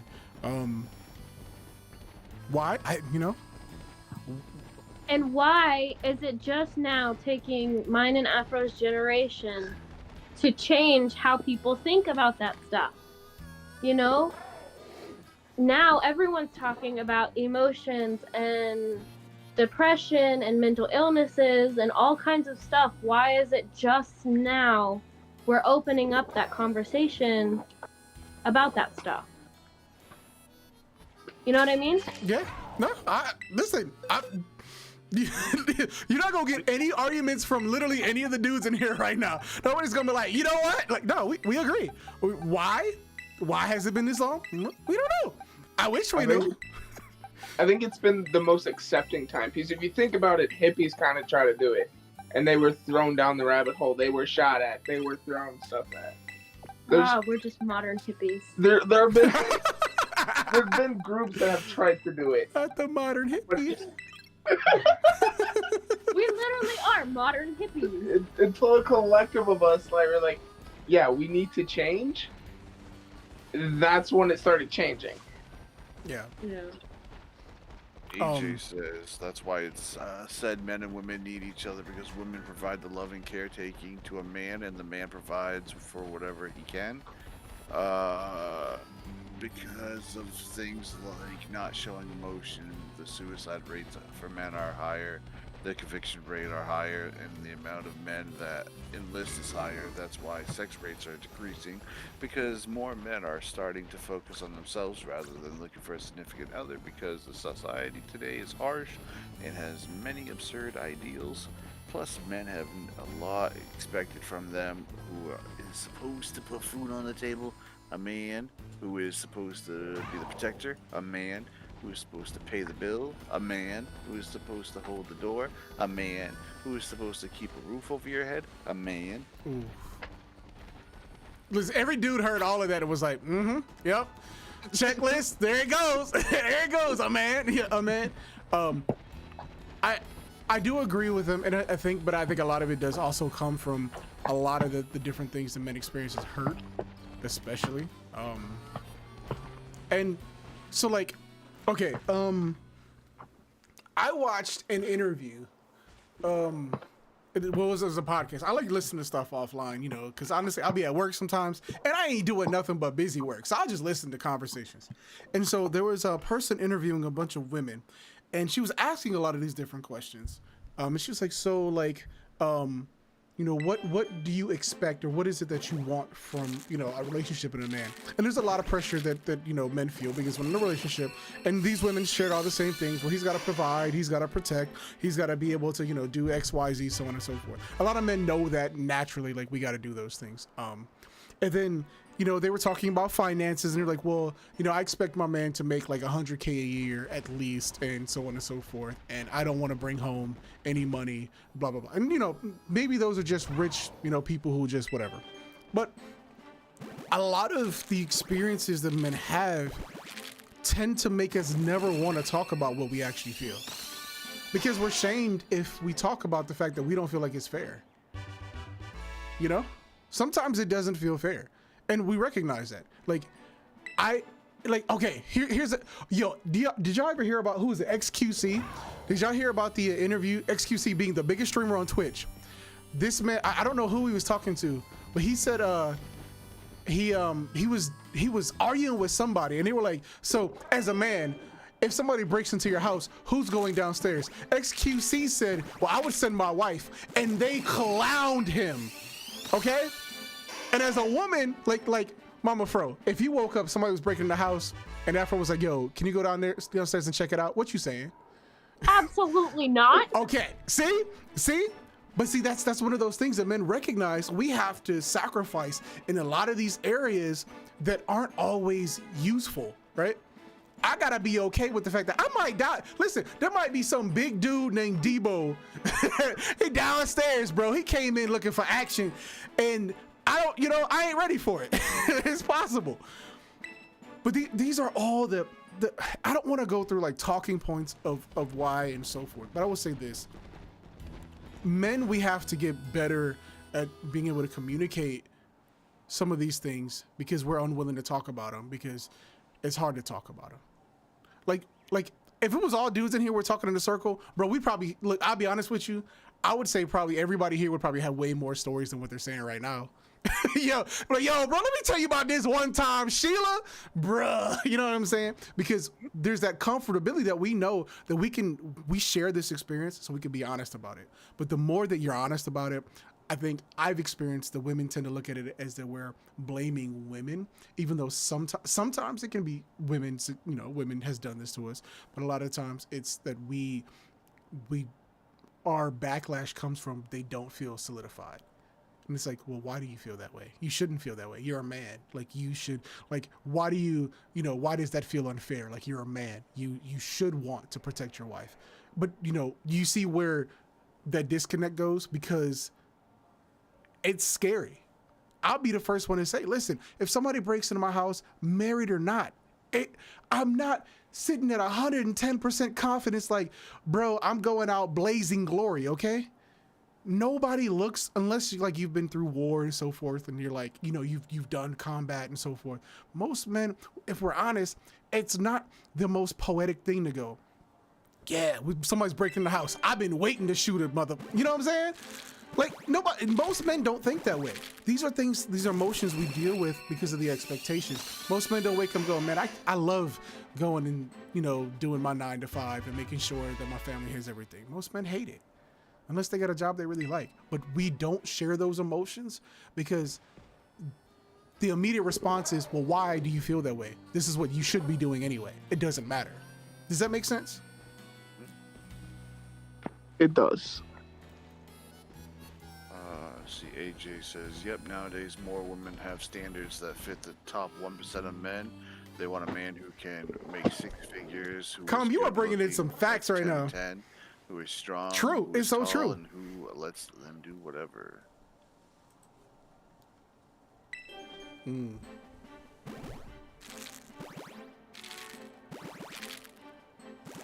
I do have to say we do need to go present that video.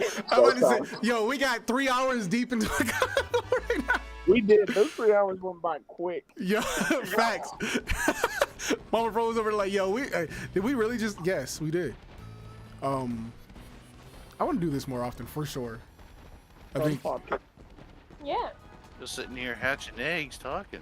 Yeah. I mean, like I'm doing something mindless, but it gives me an ability to be able to talk and chat about these things because it's important. But I know y'all got to go. I once again thank y'all for coming in, and I hope at the end of the day, though, Mama Fro, that there was some perspective given at least from someone who isn't big old fluffy bear Fro out there, that you can see why we think the way that we do sometimes and ways to be able to mitigate that, so that way it's helpful on both ends. Yeah. I guarantee. Look, I'll put my whole bank account on it right now. Afro wants to do the best he can to provide you and baby Fro. How much is that bank account? Hey, listen. It don't matter how much it is. I guarantee it. I stand by it. I might want to change my answer just to Yeah, get you that don't. No, because you got to go to sleep tonight, bro. Yeah.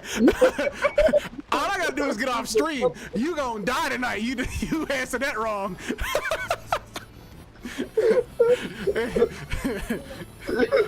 yeah. You better second guess what you about to say next, bro.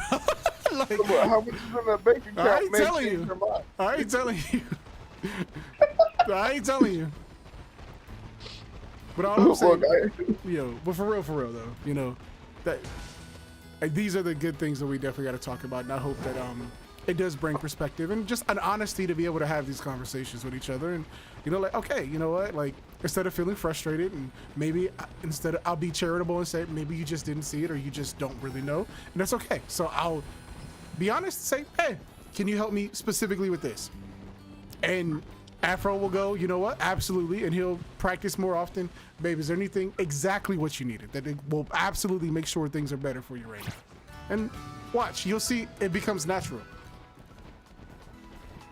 Okay. We'll Don't stutter now, Mama Fro. Don't stutter now. I don't know how to respond to that. Yo, I'm sorry. Yo, no.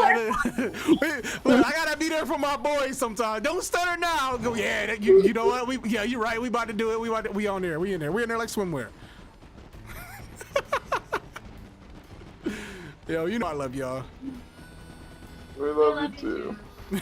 yo, y'all hear that? We love you too. Don't you mother. I hate you so much. I just follow the baby. It's okay. It's okay. It's all right. Jim, fighting Kurt. Oh. Arms down. All right, y'all get some rest. I'll talk to y'all soon. Will do. Later, man. Peace. Bye, Husky. Bye.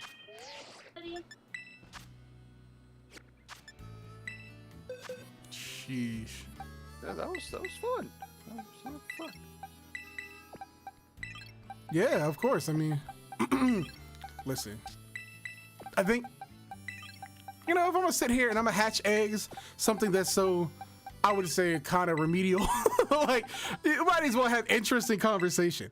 You know, might as well, you know, talk about hard things. I'm okay with having disagreements. I'm totally okay with that. I like pushback. If I'm like, here's the thing, and I'll say this, and I think anybody would agree. If you push back on something and I don't have an answer, then I haven't fully thought through my point. You know? Then I have to really reconsider if what I believe is true or if I'm just saying a bunch of stuff. You know? And Scar, you know, like I truly believe, I don't think that there was any hostility or anything. I think we were actually generally having good conversation, and I appreciate the fact that there was pushback. You know? Yeah. I was surprised, like, they were telling me, I was like, oh, if you want more, you hit that follow. Apparently, they already followed. They came from Annie Fuchsia, which brought up more memories and everything. I was like, oh my god, you guys, I remember that. Oh, thank y'all so much. Yeah. That was before I got the GPU, and my computer kept crashing left and right. Oh my god. By the way, you said Upbringer? Shout out to him, right? Yep, the Upbringer, yep. Yo, shout out to you, man. Like, I very much appreciate the fact you coming here and sharing a lot of what you did, because I think it takes a little bit of bravery to be able to, like, you know, to talk about, like, hey, yo, this is what I'm experiencing as a dude, you know, like, you don't feel this way and so forth. Like, it takes a lot, because it's hard to express and feel safe enough to talk about it, because typically you get, like we said, you get shamed if you start talking about, like, you know, being treated a certain way. So shout out to you, my boy. And I hope that there was some clarity even tonight, and that you don't feel as like what you've been experiencing or going through is all by yourself. And I hope that you can feel like we all in the same boat, and you're part of the brotherhood. You know what I'm saying? You're not alone. To the I mean, heck to the Yeah. yeah. Yeah. Yeah, and I agree, Com said a disagreement just means the difference in opinion. A difference in opinion means a broader spectrum of which to see stuff. That's big facts, bro. Bringer said no problem. Yeah, man. I mean, I've gone numb to a lot of words, and yeah, for sure, we all in this together. Yeah. Why did I say together? Yeah. He went straight out Jamaica now. All in this together. I've said since I was young I wanted to be rich, famous, and make the world a better place, and I stick by that. Hey, I don't want to be rich. I don't. I don't care about rich or famous. I just want to pay my bills and Yeah. making the world a better place is what I'm trying to do right now. Having these conversations for this exact price of being able to explain men in a way that's healthy, in a way that doesn't accuse, but in a way that's like communicating. Yo, as a dude, there's a lot that women don't know that we got that pressure on. I'm sure a lot of women don't recognize that, you know? I hope it opened her eyes a little bit. Yeah, She said she definitely seemed like she was hesitant. Like, no, why didn't they just do it? No, why do we have to? No. yo, and I'm sure every dude was like I could almost feel dudes in the background cheering, like, come on, sugar, you got this, come on, bring it through, bring it down. Because it's true. I know for me, especially for me, bro, there are things that I look at as priority. I go, I need to do this right now. Like, these are things like, you know, if something needs to be done, I need to do this right now, you know? It's not that I don't see it. It's just like, it's a different priority. Yeah. Boys are on the floor, but your car engine light's flashing. Yeah. Fix that engine light, because I have a feeling the kids are going to be playing with those toys here any second, so I'm going to let that sit. And, you know, I want to give that sense of fairness for women to be able to understand that, you know? But also, you know, like, Yeah. I mean, they don't have it easy. They're raising a kid. yeah, no, absolutely not. There's a lot of emotional toll and things that go along with that. But that's why I wanted to give that different perspective. Because I think as men, we get that, generally get that, yo, you know what? Like, you got a lot to do. You know, when baby Afro's sick and he's crying all day long, or you can't do anything to make him feel better. Like, yeah, absolutely. That is stressful.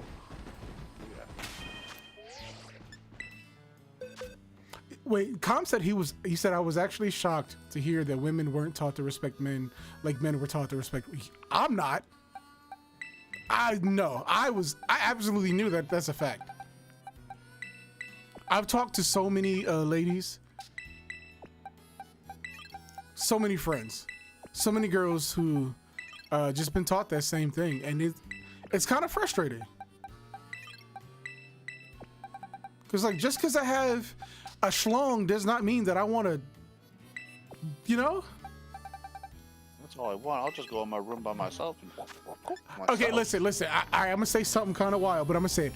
Men have been stealth being it off since they were 13 years old. All right, if it was just getting one of those off, you would never know, bro.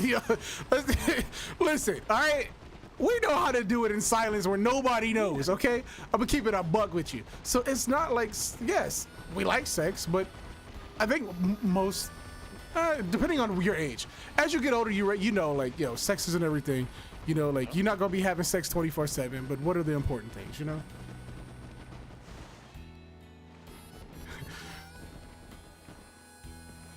Yeah, and so, you know, like, when I've talked to, like, some of my friends, who are ladies, and they tell me the same things over and over again. You know, yeah, bro, you remember Skyrim? Stealth is at 100, bro, 100%. every little boy learned how to be stealthy in that way. All right, like, you learn the sounds of your house. I'm gonna keep it 100. Look, I'm exposing men right now. Look, you learn the sounds of your house. If you even thought you heard a step, you just stop moving. Tell me I'm wrong. Somebody argue with me right now. Argue with me right now in chat. Y'all know it. I sitting there, you know what I'm saying, Spanky the Manky, and you hear one quick movement, bro, your head is up, you looking around, listening to see somebody coming down the hallway. Phone's going underneath the bed real quick. Facts, bro. Bro, look, that's 100%. Let's keep it honest. I know it's not the proper thing to do, but I'm just gonna say that's just for real. Listen. So, you know, it's definitely not just about sex and stuff. And most men definitely want to feel a genuine connection emotionally. And those differences, I think, you know, for women and men, if they're understood well enough, can actually create a better connection than a divide. That's just my thoughts, you know? And I'm just a man, you know? I'm not the smartest crayon in the box. You know, but I'm just one that I feel like I have a decent grasp on things, and I've did my studying, you know. And Shiny, please. let me just say this, guys, if you were here, do you think that I spoke for us well? Yes or no? And if not, please tell me where I messed up. I want to improve and get better. But I genuinely want to know, do y'all think that I spoke for us well enough? What you think, I Husky? mean, if you didn't, I think I would have spoken up, but that's why I was probably quiet. You were hitting the notes. I'm just like, mm-hmm.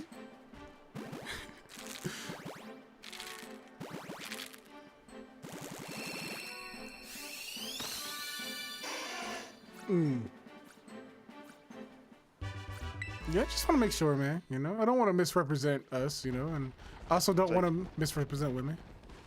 All right.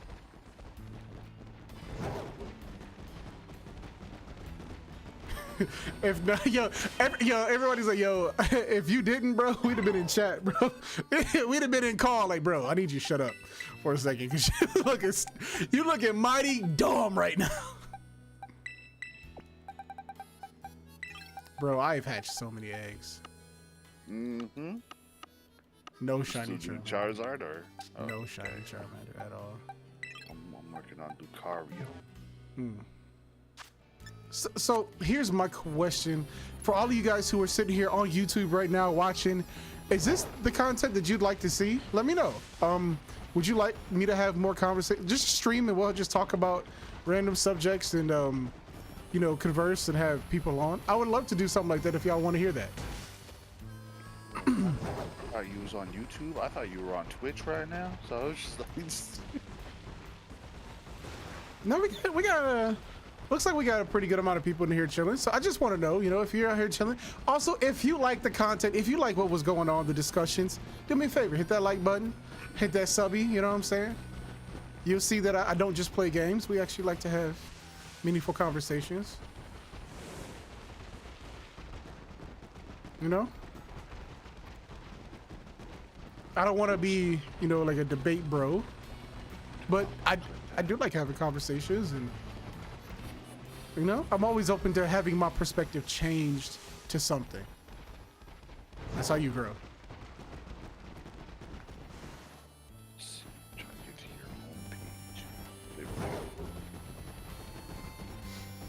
your homepage. Let's see. What am I doing? I'm running around and I ain't got no eggs to hatch. Bro. Oh my. There. I did a shouty. I appreciate that. I appreciate that. A YouTube visual come up. I wonder. Hold on. Am I able to? Let me see. This is okay if you're not. We can. This is the link to the YouTube. I did it above. I was just saying it didn't do like a see. pop up like it does This is when I do okay the if shout you're outs for not- Twitch. Oh yeah. Got you. Oh my bad. I went right to your homepage and copied that link. Okay, my bad. But yeah.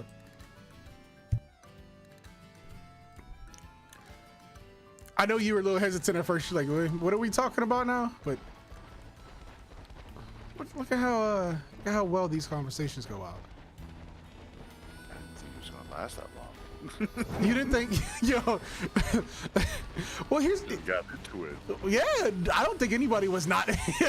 I was like, I would occasionally open up your chat and I'm like, yo, their messages are going crazy right now. Yeah. You're sitting there like, oh crap. That's why I had to. Yeah, that's why I apologized early on. I wasn't looking. And I was like getting into the conversation, but I recognized later on, you know, make sure people, you know, if they got stuff to say, we're not like ignoring them. You know what I mean? Yeah. I just keep scrolling. I was like, back to the age thingy way back there. yeah. Now I'm just running around because I don't know what to do. Oh boy. First time doing this, so we didn't know each other's, you know, how people were gonna be talking. No. I figured out my chat was gonna be dead, so it was nice seeing chat. Bro, when we started to get into topics, people started smelling it. It was like, I smell something crazy to talk about. Let's go. Relationships? What? I like having conversations like that. I personally have no issue whatsoever in these arenas. Next one should be like game stats of like how does gaming benefit from. Ooh. Probably wording it wrong. Probably Oh, wording do it some research. How do we even get to that topic? That's a good question. wrong. How does gaming benefit depression? Like how does it help people get away from depression? That's probably wording it wrong. Yeah. I see what you mean. You know what, Husky? I think you got an idea there. Maybe you should start doing some with these questions. Start posting them and then hashing out answers about them. Like doing your research and inviting people to talk about them and Sir, I failed projects like this. Well, you can't. Hold on.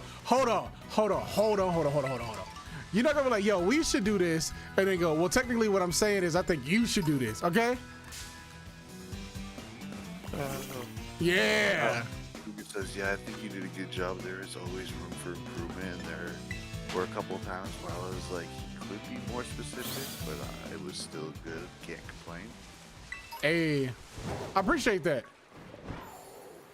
Once again, I mean, we don't have these conversations often. So even though, That was the same first one for me. yeah. So, I'm still growing and learning at that. I'm glad that ultimately it went well and that generally speaking, there wasn't anything like, yo, F you and your mama, I hope your grandma falls off a cliff, stuff like that. I mean, if that was generated toward me, I would have been like, me too. Whoa! What, sir? Sir, no. Oh my lord, you don't even know. You're right, and I don't want to know, all right? Let's just keep it. No, you don't.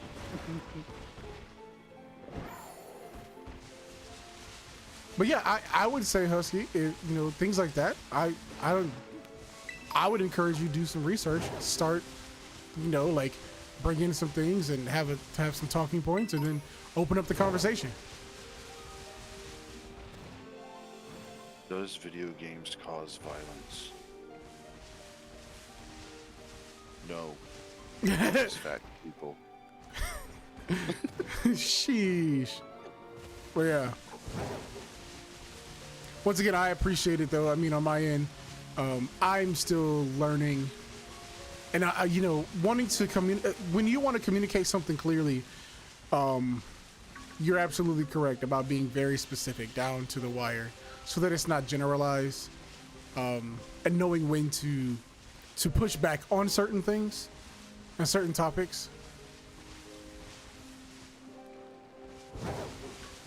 Just be careful with those, though, because some people take it to an extreme or are sensitive and ruin things. True. You're right. The whole depression part, yeah. Oh, yeah. Depression. I'm going to say that because that applies even to what we were doing today. Sometimes people can get sensitive about a situation, but I think the reality, this is what I would say when it comes to, if you were applying that to our conversation, I would say this: I'm not responsible for how people feel.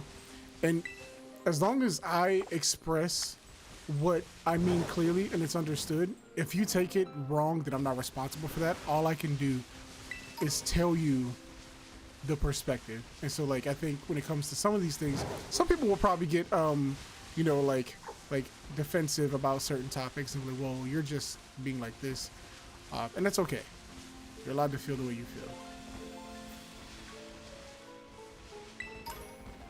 But being able to properly mitigate that.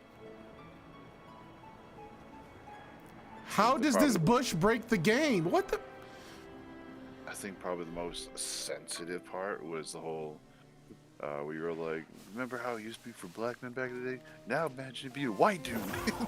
I was like, oh man, that's I mean, but listen, it's true though. It's true. And you know what? Even if it seems sensitive, listen.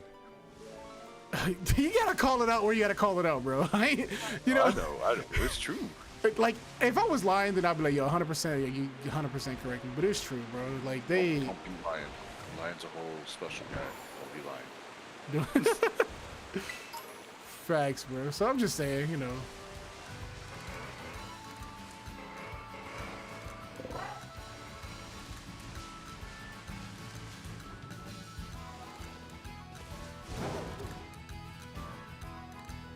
Oh man. Well, we are. Sheesh. I am what 3.5 hours in basically right now. Yeah, I think. I can't tell. I don't see a timer. Yeah. I think I'm close to 3.5 hours in. This might be one of those good times I think to pause. I think we had the majority of the stream, even though I did not get a shiny. I think the majority of the stream was absolutely fun. I hope that, you know, everybody who was both on my end and on Husky's end, you felt like it was not only like a good experience to have, a good way to discuss things, but like something to, you know, to really, you know, to participate in. And I hope that, generally speaking, that we all walk away feeling happy. No, I don't want to say necessarily happy. You don't have to like everything that was said, but you know, what's the word I'm looking for?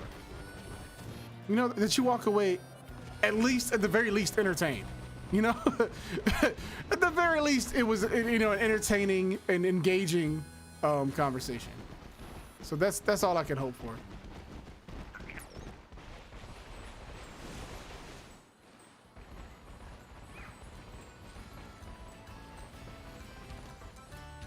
That's good. That's the way the cookie crumbles. It is. And that's the way. Cat's looking at me like, bedtime? Nah. It's only 10:30. Hey, bed. Yeah, that's right. Run away.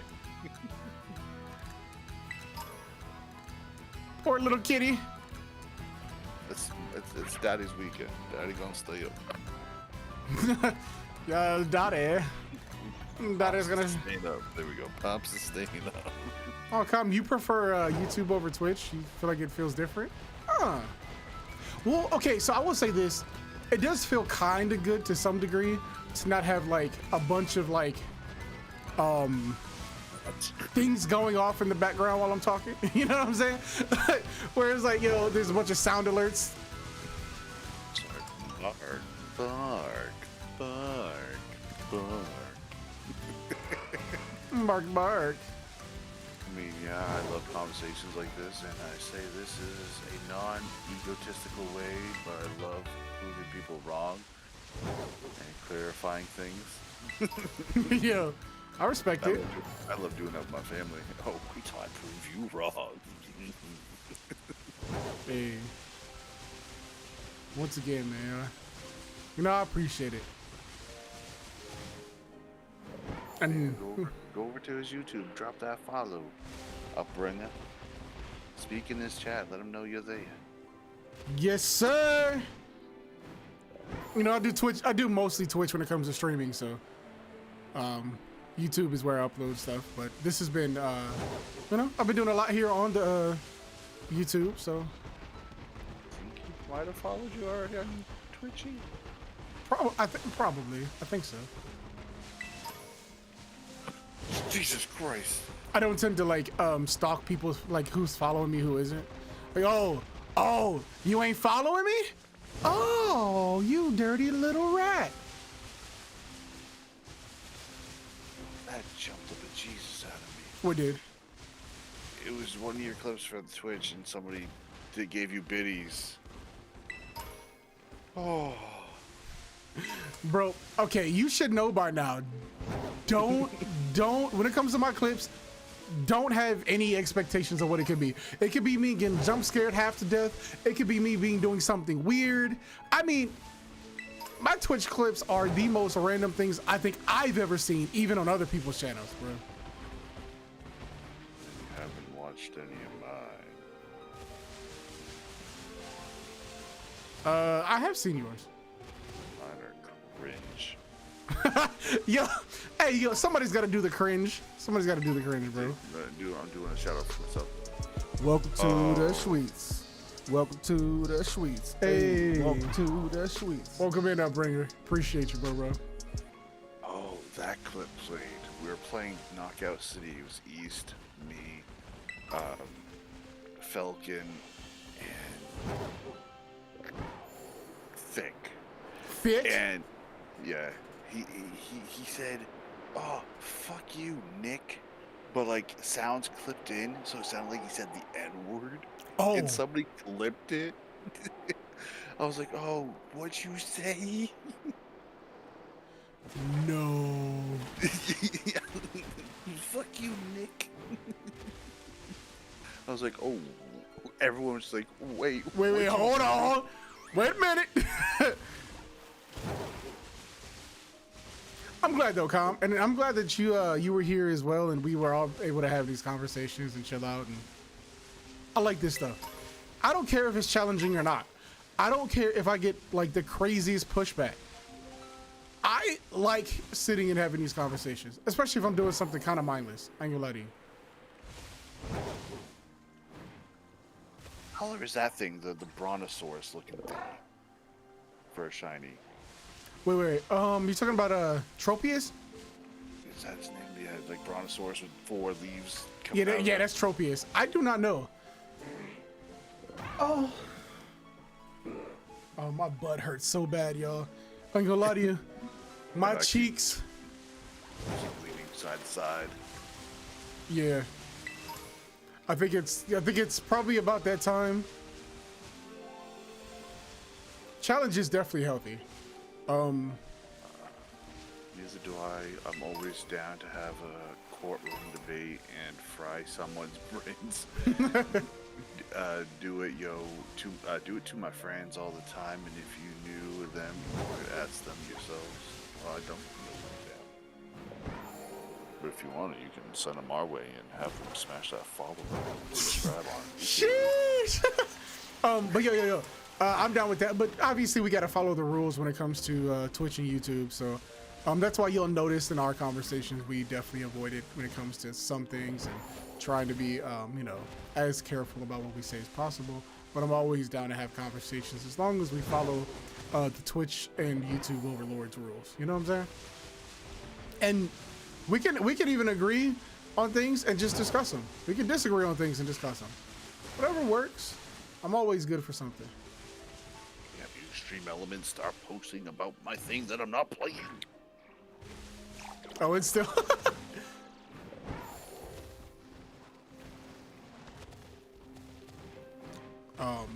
Yeah, I'm very glad we had a really good time tonight, and I'm thankful for everybody. I didn't get a shiny, and that's okay. But what I got was a great experience. And I think on that end, I really ain't got much left. My cheeks are flattened like 2 pancakes left under a car tire. So I think it's about time where I will probably gonna end stream here on the YouTube. If you are here, you've been enjoying the YouTube content, know that I do a lot of gaming. I did not hear about the, Com, message me about that.